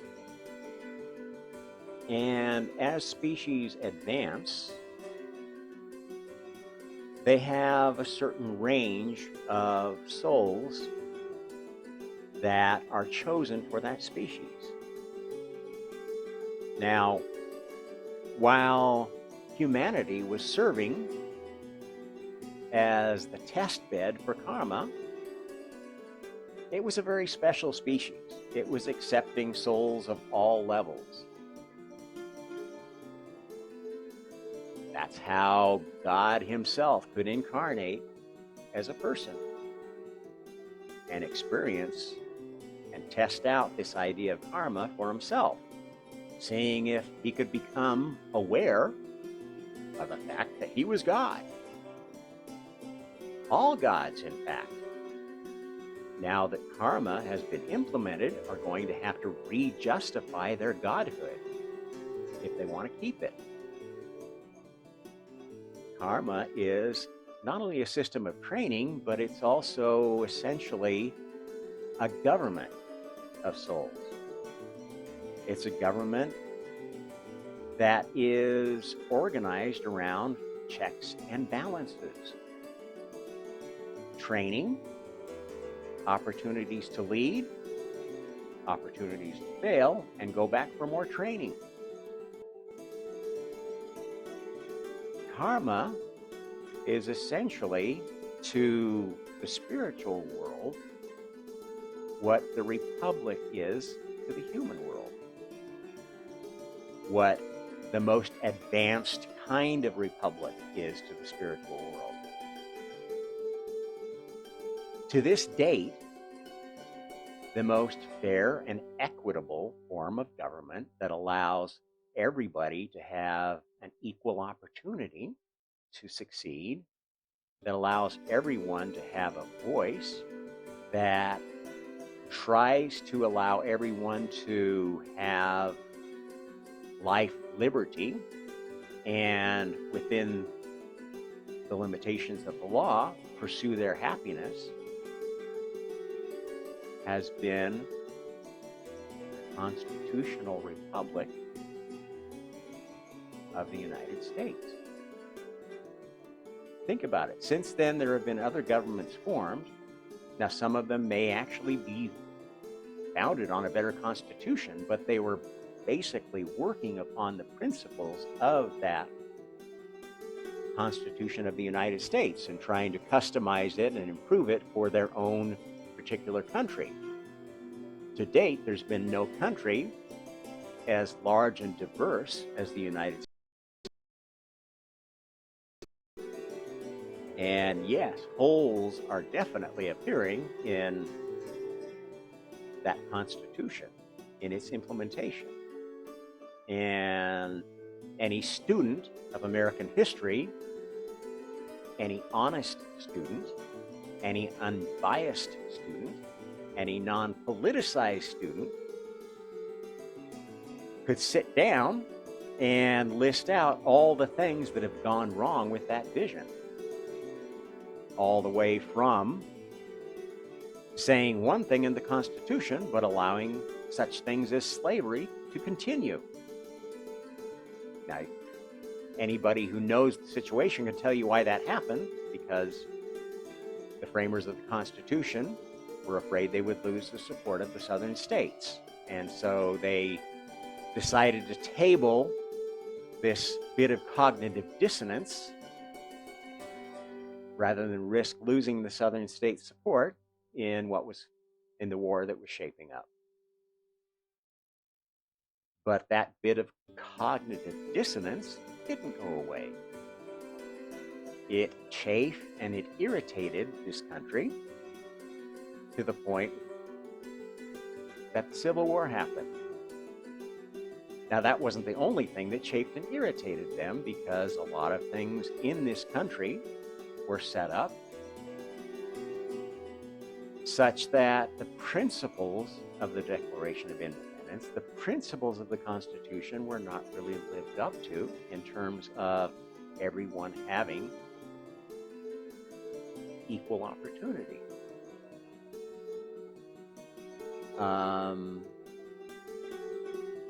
The government was conceived with the idea that freedom of speech would cover freedom of the press. Freedom of action, pursuit of happiness, would encompass people starting businesses and making their businesses successful or failing based on their merits alone. There's nothing in the Constitution that mentions that, oh, well, Businesses can succeed by cheating, by colluding with the others, by forming cartels.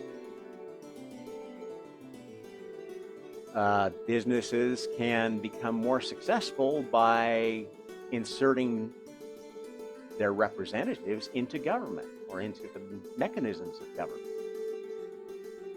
Thus, we have this army of lobbyists on K Street. There's nothing in the Constitution that says that laws have to be written by lobbyists, that have to be supported by the people that pay the lobbyists, or you can't pass it. But that's essentially what's going on right now in Washington, D.C. There's nothing in the U.S. Constitution that says that, in order to defend ourselves, we have to build the biggest military in the world and make sure we never have to defend ourselves by making sure every other country collapses before they can become a threat. Except this strange country, China, which seems to have been selected as the next golden child of the folks that subverted the U.S. Constitution. And if you think you want to have a government like China over you, well, just let them finish up with what they're doing to the U.S. So what I'm really trying to tell you right now is that from a spiritual point of view, it doesn't matter who you think God is, who you worship. It matters somewhat what you believe. Because if you don't believe in reincarnation and karma, if you don't believe what I'm telling you about karma being a system not designed to punish you, not that you need to try to escape from so you can achieve enlightenment, but a system that is the whole reason for our species' existence, that has made us this special species that has these weird ideas and weird religions, has so much religious ferment, so much ferment of ideas, that you might imagine that we have some people that are as dumb as posts, that maybe were a log in their previous life or a stone, and are just thinking that much more deeply about what's going on than a rock, to people that, they're either these people are like gods. I don't know if they're good gods or bad gods. This guy's devilishly smart. That's how I would describe a guy like Marx. Could come up with such a devilish idea that it could be used as a Pied Piper call for all sorts of young, naive people who thought that they were actually bringing themselves freedom when they were creating a slave party, a new slave party.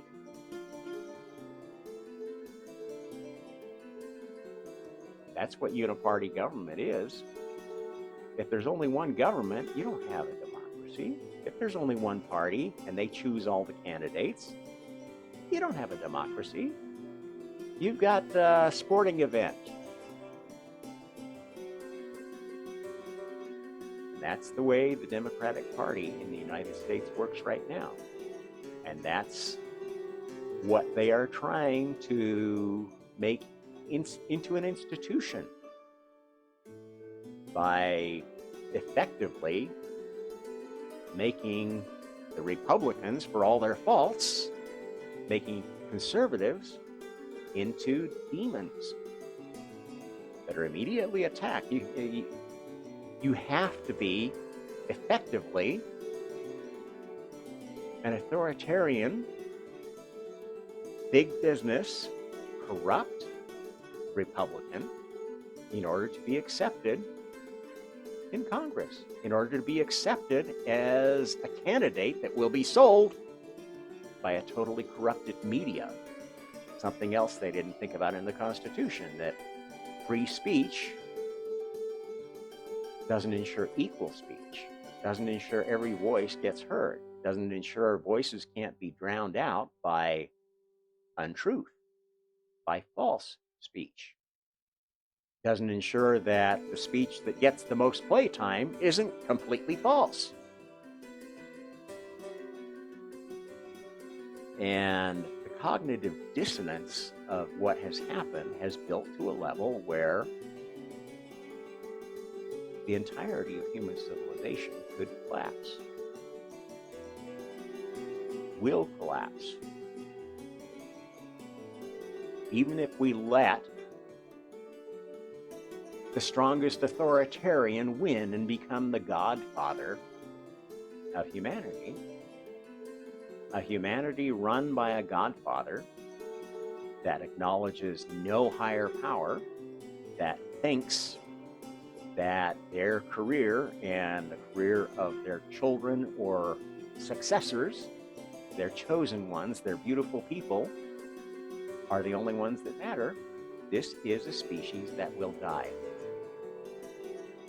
It will die under its own weight. It will die because if it starts trying to expand among the stars, the other species it runs into will see it as a threat. Will see it as an evil species.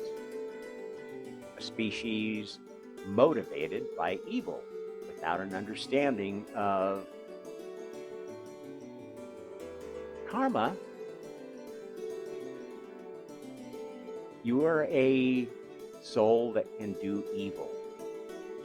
If you don't have any understanding that you're going to have to pay for your actions or your mistakes, that you're going to have to make amends, you are going to be tempted to do dark things. You'll rationalize them. You'll say, or you'll say, well, it was the right thing to do because my pastor said it was good. Because we Christians have to stand together. Because we Muslims have to stand together.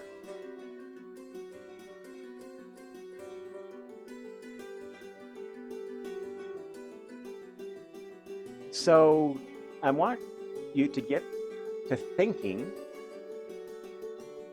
whether a religion of unity, a religion of libertinism, everything is okay because we're all part of some identity. Our identity is what we need to defend, because that's what's important. Not, and if we accept everyone's identity, then we can have unity. Except that we don't accept the identity of people who don't accept the identity of the identity politics, because they're evil. Oh, if you represent old culture, you must be bad. If you're white, you must be racist. If you're a man, you must be sexist. Blacks can't be racist. No, it's impossible, because they're the oppressed class. Women can't be sexist because they're the oppressed sex. Do you get where I'm going with this? This woke ideology is a cult. It is a religion, and it is a very evil religion. It is an atheist religion. At heart, an atheist religion. Whether they say they believe in God or not, whether they say they're a Christian, whether they say they're a Hindu or a Buddhist or whatever, if you buy into this woke religion, this religion of cultural Marxism, political correctness,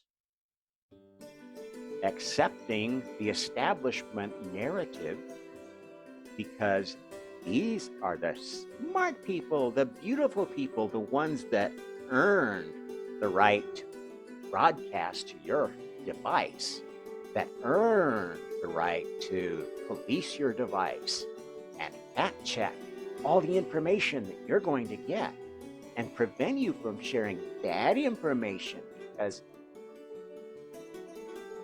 you understand, am I getting through to you? If you are part of this woke cult, You are a beast. You are not going to get to move on. When this life is over, I can promise you, within a few lifetimes, humanity is going to be a God species. What's left of it.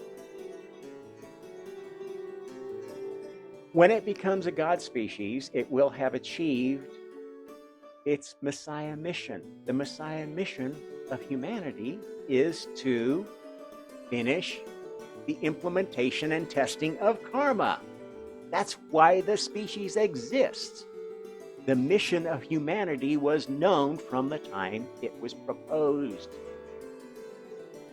It was known when it was tested by the God who created the idea of humanity. It was tested in their universe before it was ever introduced to God's universe. And what's been happening here has been a final test. And this is a big, big change. That's why it's been taking so long, billions of years. How many billion years old do the scientists say this solar system is? That's how long this experiment has been going on. And it's had many chosen species along the way. And many near wipeouts, great resets. The extinction of the dinosaurs was one of those great resets. You know what? I was there. I was one of the smart dinosaurs that lived through that cataclysm. And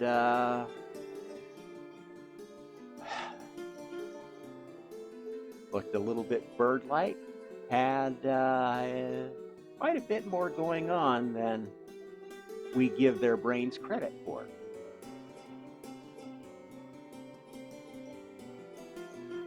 Maybe not in the same way that the human species had, but at one point there was a thought that there was a reptilian species, a reptilian hybrid, that was going to carry this experiment over the finish line. Well, it didn't work out.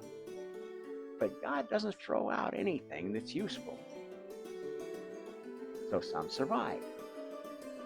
And they were added to and mixed with and changed through process of evolution, which, yes, is partly due to random mutation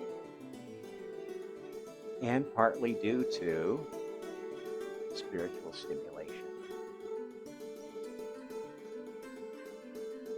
Manipulation by forces that know how to manipulate genes, as we are learning to do right now, taking baby steps that are oh so dangerous.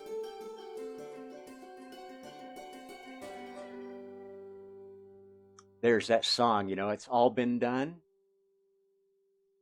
And that's kind of a thought that some of these low-level thinkers of philosophy like to espouse, because there's so much great stuff in the Bible. But one of the things that really is detrimental is this misunderstanding of the 7-day creation story. To get the idea that God is already perfect, that already knows everything, already done everything, and creation was perfect after 6 days, so God rested, is the stupidest notion, and it's created all sorts of really dumb philosophies.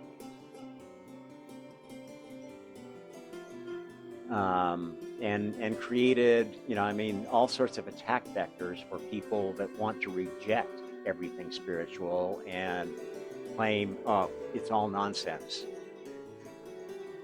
It's a story.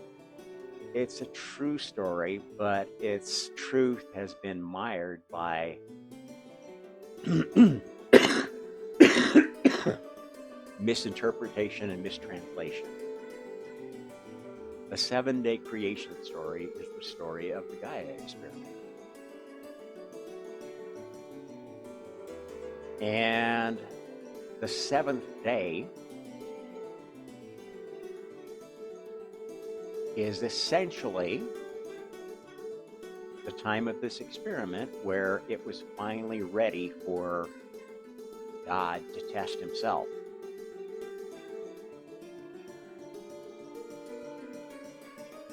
God sleeping, God resting is not really God resting. It is the first soul incarnating, learning, growing,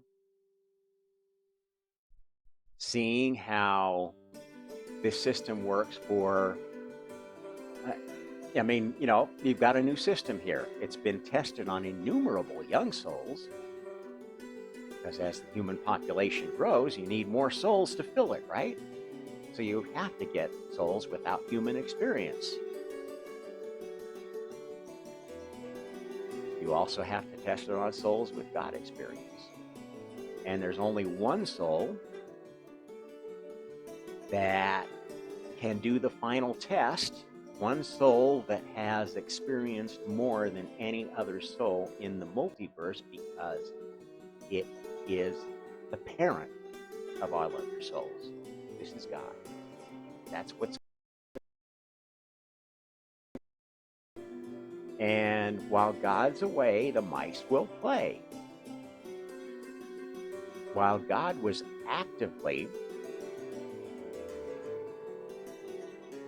in the game, the first 6 days of creation were much more directed.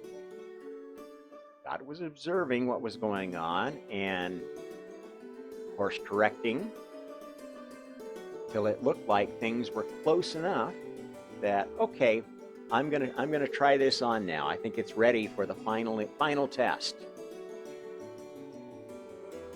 The point at which humanity started inventing their own religions out of whole cloth, using philosophy, using materialist philosophy that said, you know what, I don't really believe there's any God, but I believe religion is something useful.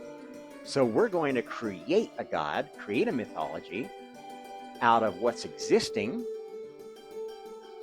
and sell it to the people. Now, if you're going to create something and sell it to the people, you've got to build on what's been there, but you maybe change the stories a little bit.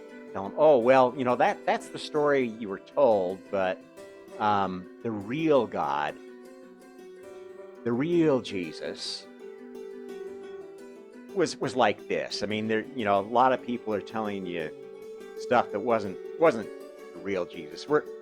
Those guys, I mean, they're really bad. We're going to have to call them heretics, and we're going to have to wipe out anybody that's preaching that stuff. This was the first act of overt cultural Marxism. I'm not going to tell you who the real Jesus was, but I'm going to tell you that Christianity was based on, was a bastardization of the truth of God's first incarnation into this experiment. Personal skin in the game. And, well, how did God experience this? Maybe the first time God experienced human form, boy, this is a real shock. I've had all this power, all this knowledge, and all of a sudden I've got none of it, and I'm sitting in this mewling little body, totally dependent on this couple in a stable. I'm not even sure are my parents. How much do I learn from that incarnation?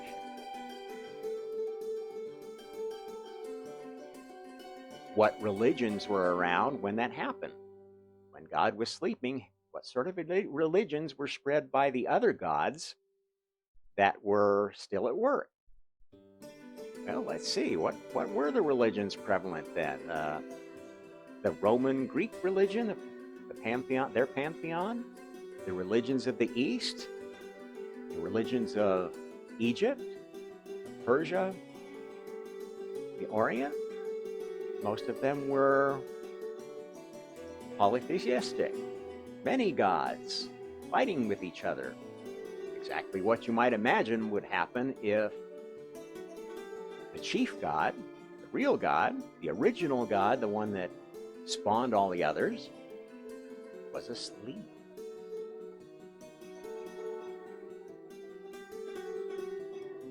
God had been asleep for a long time, perhaps, incarnating in all sorts of shapes and forms, never quite getting to the point where he had any conception of what was going on,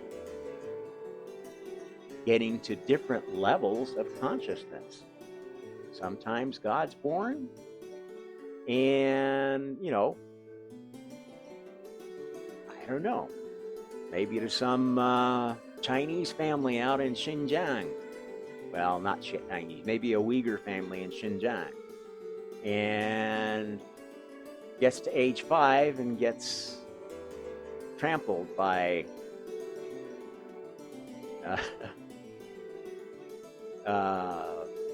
state official's car. Boom, that's the end of that incarnation. God didn't learn much in that incarnation, did he? How many incarnations do you think it would take God to learn in this system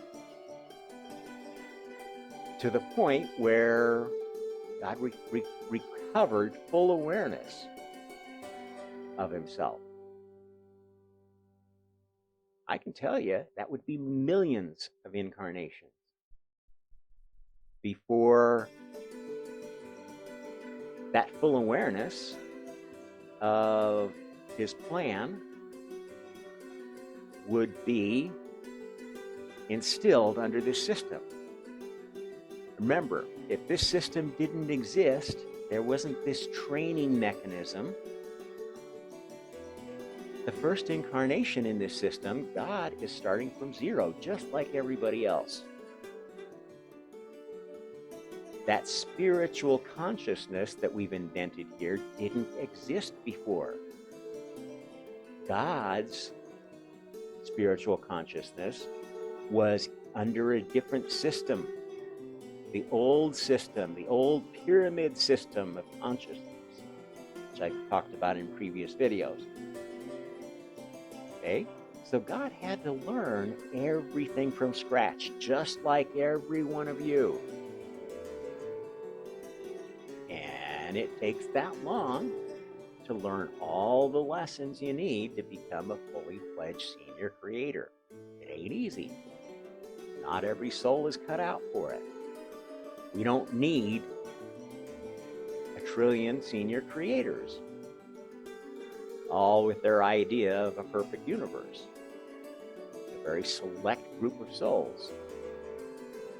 And that is the crux of the problem God was trying to solve, because under the old pyramidal system, remember we're talking about a normal pyramid with 4 sides and a structure, a hierarchy of gods that you had to work your way up through the pyramid to get to where God was. And the gods were fully aware they did not incarnate. They didn't have to incarnate until this new system hit.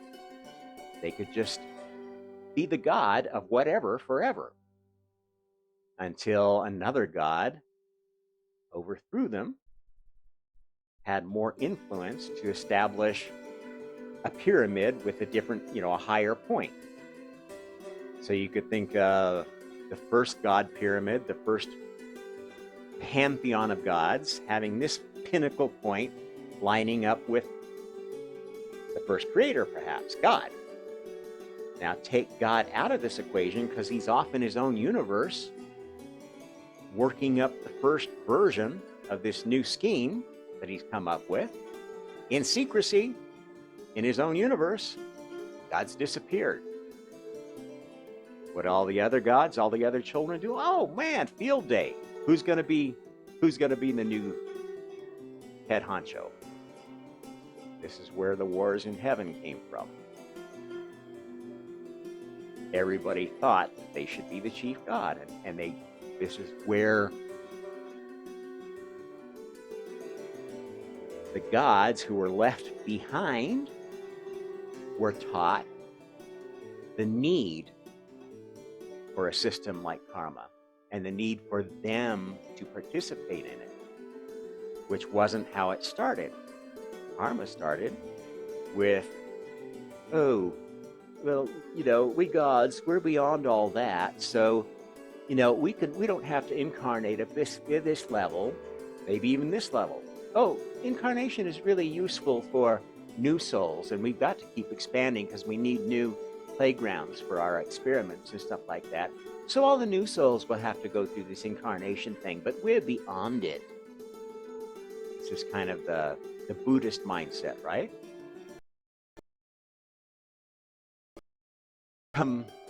Like Buddha, then I can advance beyond it and I don't have to reincarnate again. That's bullshit. You can see it in spades with what's happened with Buddhism as a religion and the kind of governments it has enabled. It's the most enabling religion of authoritarian despotism there is at all levels.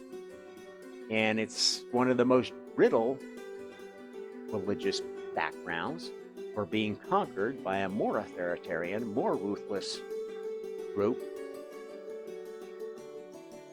than it had there in the first place.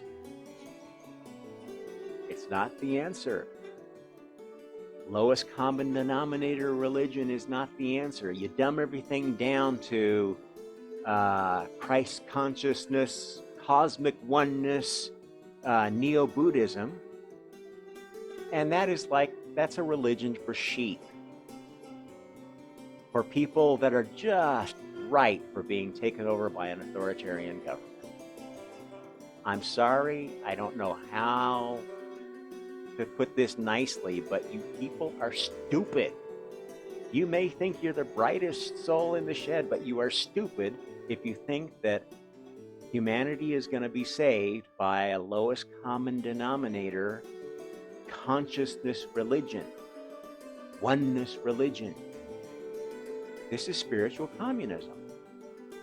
You're useful idiots for buying this. And yeah, you hear it a lot, and you get sold it a lot because, let me tell you, the authoritarians love to encourage dopes like the Dalai Lama, like all these New Age spiritual teachers that basically train people to be followers of gurus. And all they've got to do is accept that there's a bigger guru in charge of the World Bank, Federal Reserve, the Bank of China, in charge of the government, in charge of the media. Yeah, it must be true. It's from CNN, from MSNBC, whichever god of media you've decided to worship, they've got you covered. And that's what they're doing. They're basically creating the voices of God for really, really low-level people. Okay? If you're going to be one of these people that wants to be led by the nose by some all-powerful force, you don't have any spiritual consciousness. You're an animal. A pet worships its owner, right? Will do any, it's like, oh, my master is God. He feeds me, clothes me. And then one day decides, oh, we got to move to Philadelphia, and they're not going to have a room for a pet there, so let's give him away, or, you know what, he's already 10 years old, euthanize. That's the kind of God that you've got in your life. And that is a bestial god. That's the mark of the beast. There's not many people that don't have that mark. And the ones that are going to prove it, how do you prove that you don't have the mark of the beast? Well, if you really honestly and deeply believe that your soul is immortal, that your actions are going to govern what opportunities your soul is going to get in the future, which species you're going to be allowed to inhabit. If you really like being human and you want to be human again and you see what's going on around you, the misinformation, the lies, the insane levels of cognitive dissonance you have to chew and swallow to make some sense of what they're telling you. The truth is, on the boob tube, on your smartphone, in social media,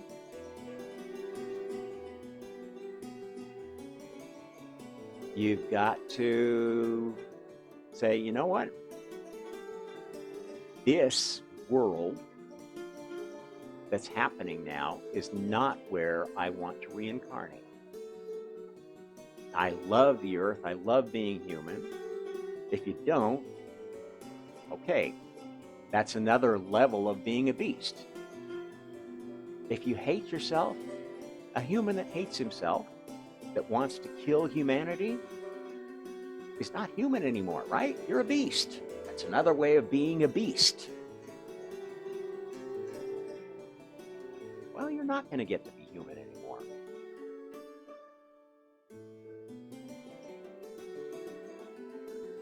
When humanity gets through this little fun thing we're going through, the folks that die off in the next, I don't know how many years it's going to take. Generation or two, I don't know. But when they die, they're not going to get to come back as human because the experiment is over. We're in the cleanup phase. Humanity's not going to be needed for testing karma anymore. So we're not going to need to bring people into it that are total newbies. The point of humanity is shifting into the spreading phase. We've perfected karma. Now we need to bring knowledge of it, the practice of it, the understanding of it to the rest of the multiverse. We don't need doubters. We don't need detractors to do that. Those souls are not going to come back to human form in God's universe. They're going to come back, if anything in God's universe, into other species. And there are hive species that have been working tirelessly for millennia. Maybe not consciously, but through their hidden gods, through their unsung gods, to bring their souls back, bring their individuality back, bring their creativity back, bring their compassion back. And they're more than happy to get some damaged souls from the human experience that at least have experienced, maybe firsthand, what it's like to follow an authoritarian government off a cliff, off a nuclear cliff, off a cliff of releasing some pathogen that wipes out almost the entire species.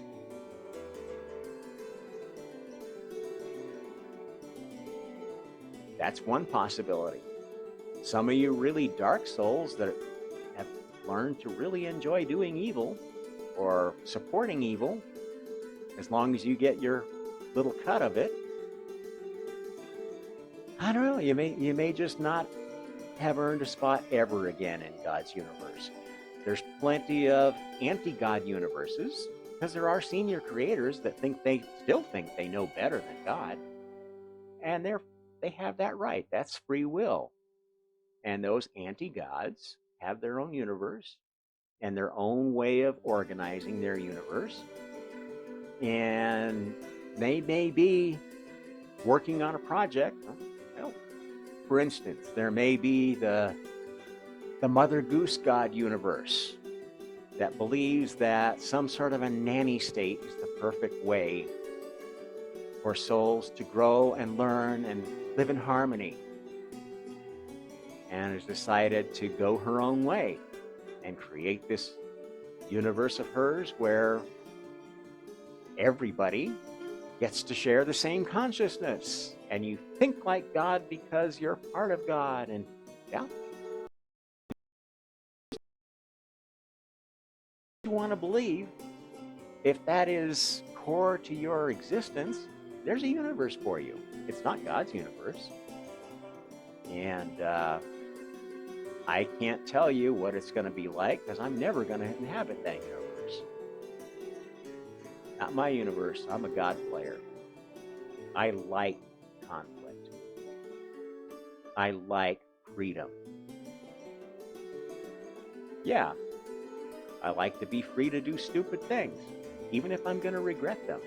I'm glad I have that freedom to do it. I'm glad to have the freedom to change my mind. And I have many times throughout this incarnation to get to the point I'm talking to you now. God, the creator of karma, the creator of free will, the creator of reincarnation, has done so because God is a defender of freedom. God has created the rules of the multiverse to give souls the freedom to be stupid. And the final step to doing that has been enabling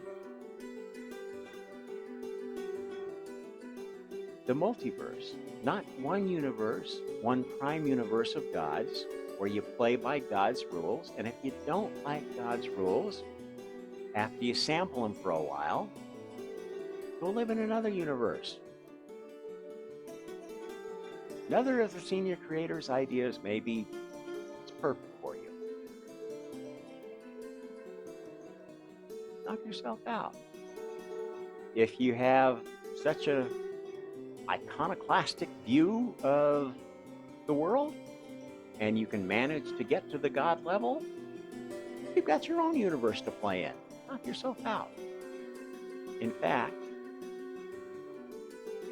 once you're playing in the system of karma, you actually have your own universe to play in. You just don't really know that you have it until you get to the God level. Let me tell you how this goes. Maybe that'll be a good place to wrap this one up, because it's been a long one.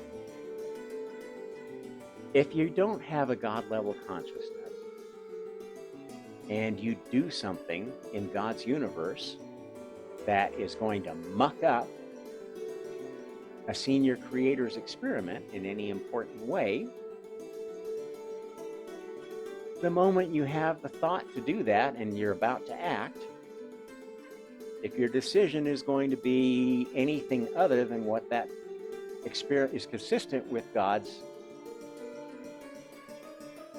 universe, God's laws, or the laws of whatever universe you're in, you wink out to your own timeout universe, a parallel timeline where that action gets taken the way you want, and a virtual soul takes your place in the other universe to do what's consistent with the plan that's being tested.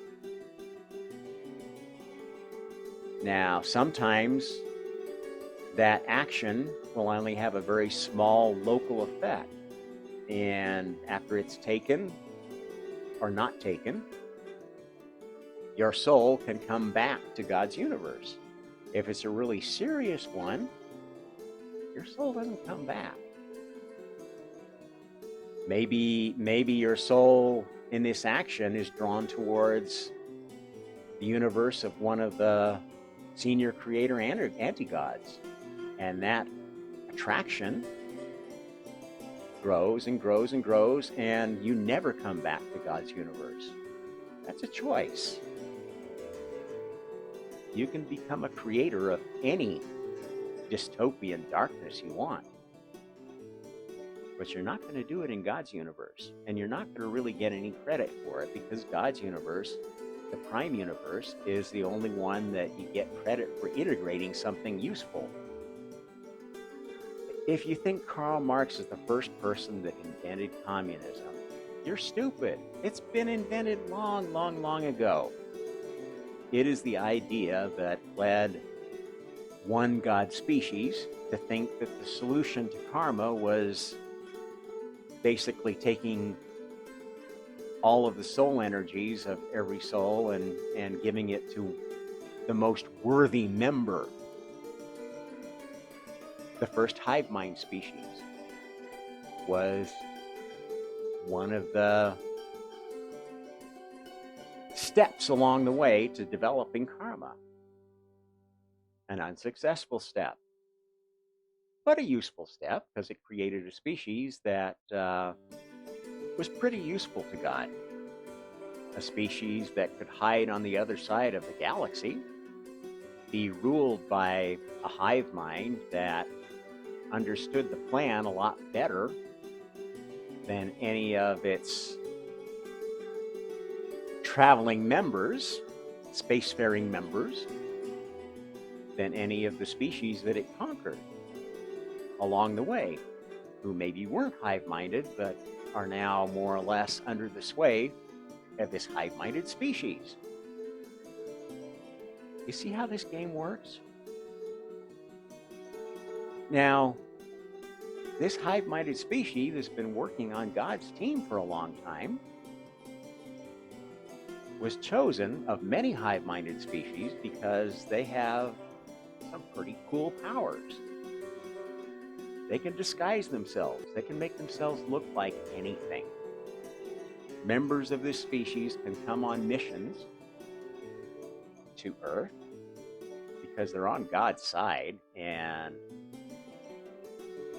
if there is anybody trying to be a gatekeeper around this planet, they can get through those gatekeepers like you wouldn't. If you think you're gonna detect one of these missions, sorry, may not even be able to detect the form that they come in. It may be in a dimension, in a dimensional form you don't even recognize. You don't even know how to detect. Science hasn't come up with a detector for it. And then, once it's through your defenses, it can manifest and, to all intents and purposes, seem like an owl, a mouse, another person, a door. The species, which I call the observers, is all over the place. I mean, they're watching, essentially, they're the CNN of God, watching everything that's going on from every angle, just to make sure it's all captured. Because you know what?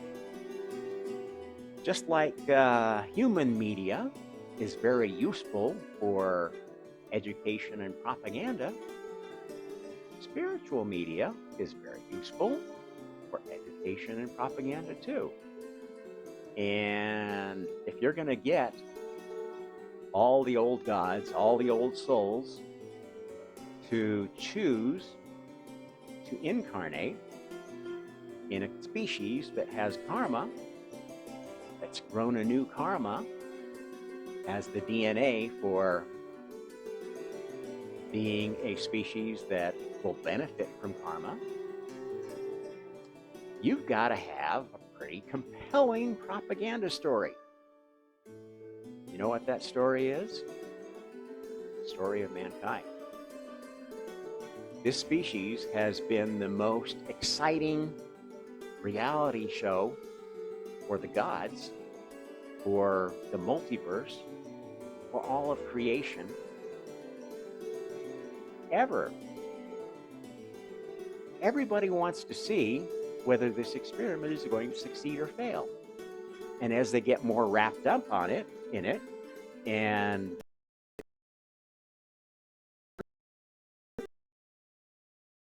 the other get more excited about it, and that's how you get these laggard souls that have been resisting trying this new set of clothes on into coming and playing personally, because they think, well, I'm gonna try. I won't try that version of karma, but I'm gonna try this version. See if I can get through the barrier, get through the observers, and go muck up God's plan. There's been a lot of that going on. I mean, everybody wants to get in the game one way or another. And if you follow what's been going on with like the indigo children, these children that are absolutely certain that they've never been on this planet before and they come from some other place in the Pleiades. Okay, yeah.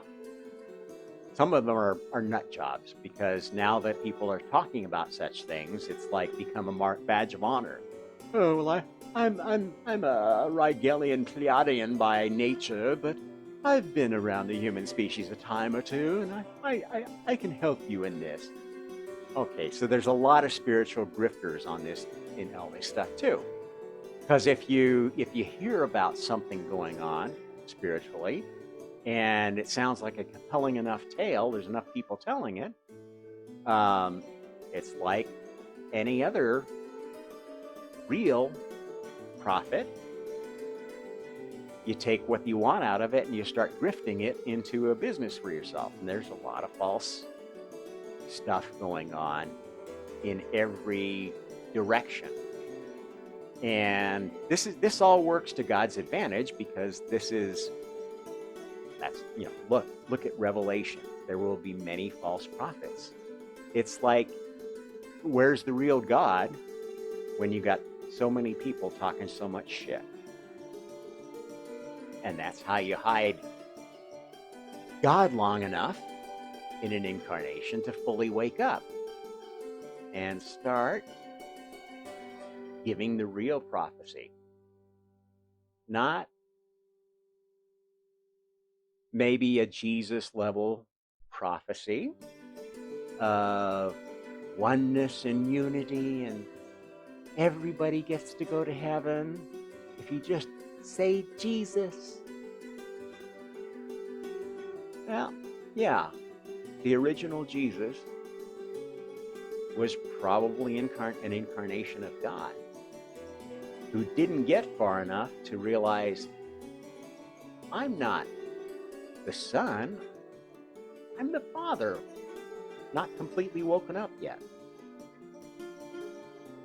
Maybe I better study a little bit more, learn a little bit more before I start preaching, and go make a big name for myself and attract the attention of some powerful people who want to take advantage of what I've done, but want to kill the evidence so they can make up their own story. That happens a lot. This is the essence of cultural Marxism. Something will be introduced to human culture that, through revelation, through inspiration, through a Messiah life, and it will catch like wildfire.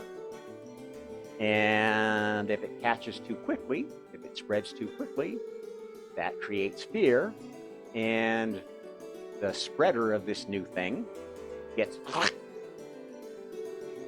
and it only goes so far, and then it gets changed. And that's what's happened in all of the incarnations of God that didn't get to the finish line. They did something helpful to the whole process, inspired some new phase of development, some new cultural framework that was useful to the plan, but didn't tell the full story, or the full story was lost, or uh, whatever. I mean, maybe sometimes God fully woke up and said, you know what, this doesn't look like it's going to work yet. And I'm either not going to say anything, and I'm just going to do what I think is needful to try to redirect. I might even create a false religion because people aren't ready for the truth yet. Yeah, God would lie to you if that would further his plan. What makes me so sure that we're at that place where we're ready now? Because we're inventing exactly what was conceived of as the solution. The metaverse, virtual reality, virtual souls that are programmed so efficiently, so well, that you can't tell the difference between them and a bot in a chat room, and soon to be in a metaverse. That's exactly what God thought of as being the solution. The human versions of them are not designed with the same end goal, the same success levels as I've told you here, but they have the same kind of feel to them. If you look at these laws that I've told you about that are what I tell you is karma, it's very similar to some of the systems dreamed up by creative game programmers for their alternate universes. And role-playing games were like the original metaverse. They weren't very interactive or participative at first. They started as single player, and they became multiplayer. Then the idea of meshing that with social media came to be, well, you could have your whole life there and be whatever you wanted to be and exist however you wanted to exist in this alternate universe. And this is the essence of how karma works. And you can think of what they're building in the metaverse. What they think they're building is this similar thing where you have this God incarnation, where there's some things going on that the gods, the Mark Zuckerbergs, the senior executives are aware of that are not public knowledge. You have this spiritual level that is what this company projects as the truth.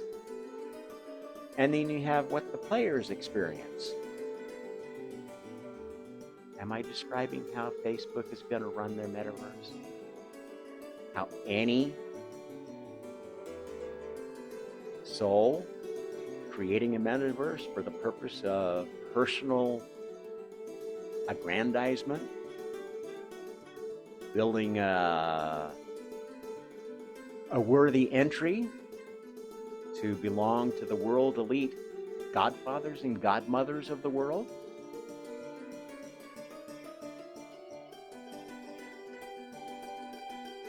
Now, are some of these maybe playing on God's team? Well, I think an increasing number of them are. They may be accidentally doing the work of God. These metaverse universes,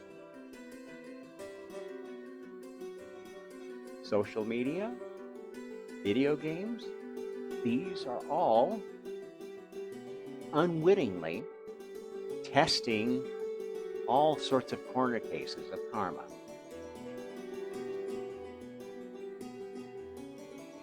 that are going to identify souls, very easily identify souls that need to be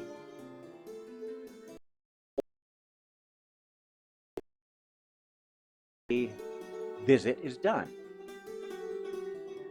channeled to different species that need their particular talents or whatever. There's some species that are placeholders that do useful things but don't need to change very much.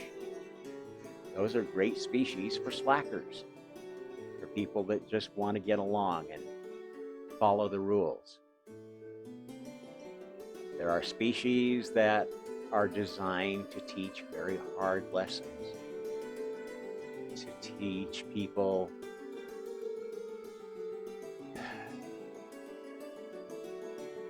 how to deal with self-inflicted pain, how to deal with loss, how to deal with the dark side of things.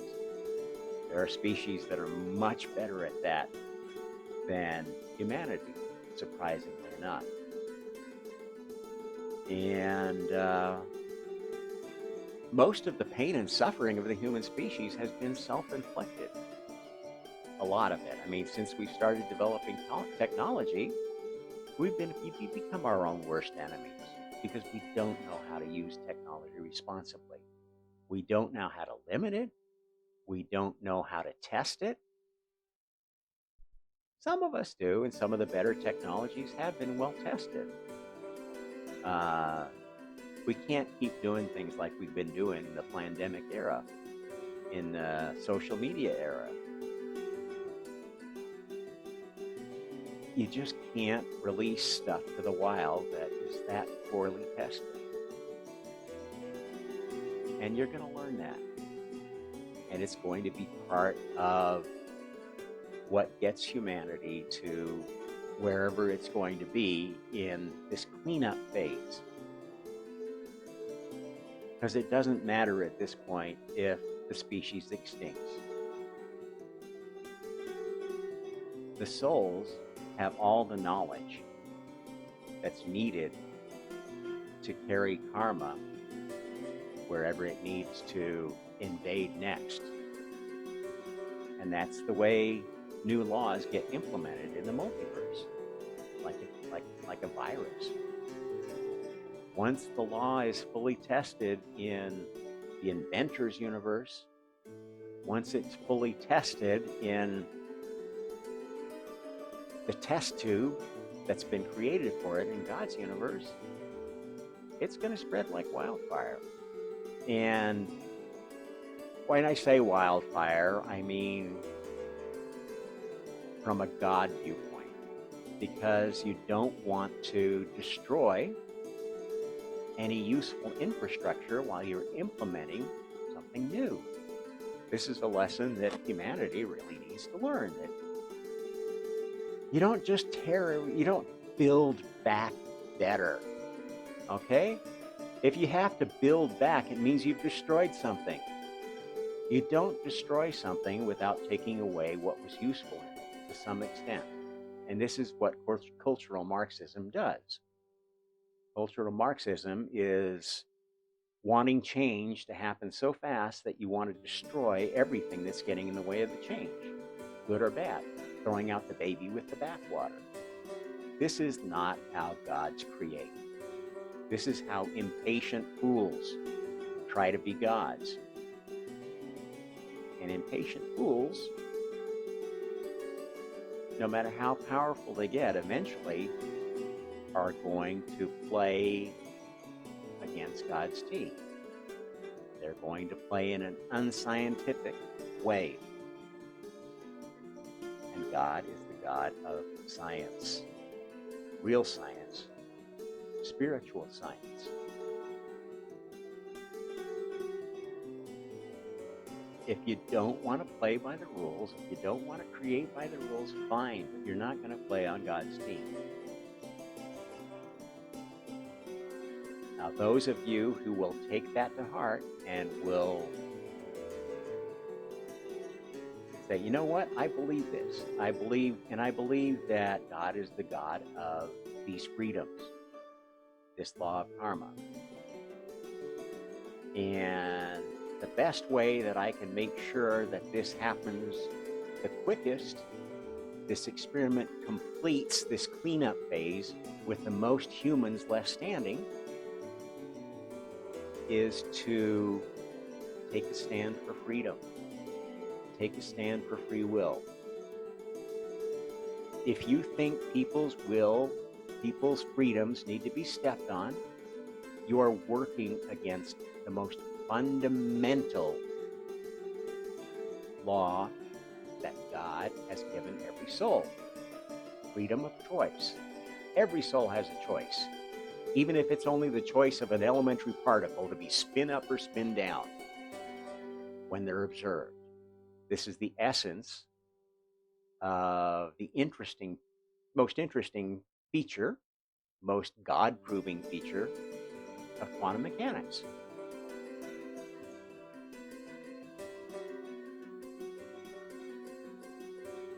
These particles are souls.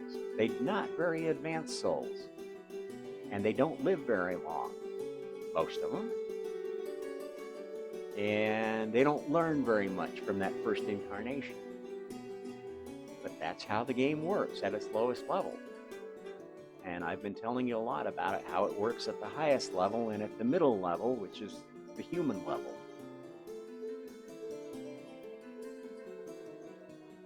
Stand up for freedom. If you believe in freedom and you want freedom for your children, you want freedom for your soul, and you're willing to die for it, you are the real martyrs of this cause. Faith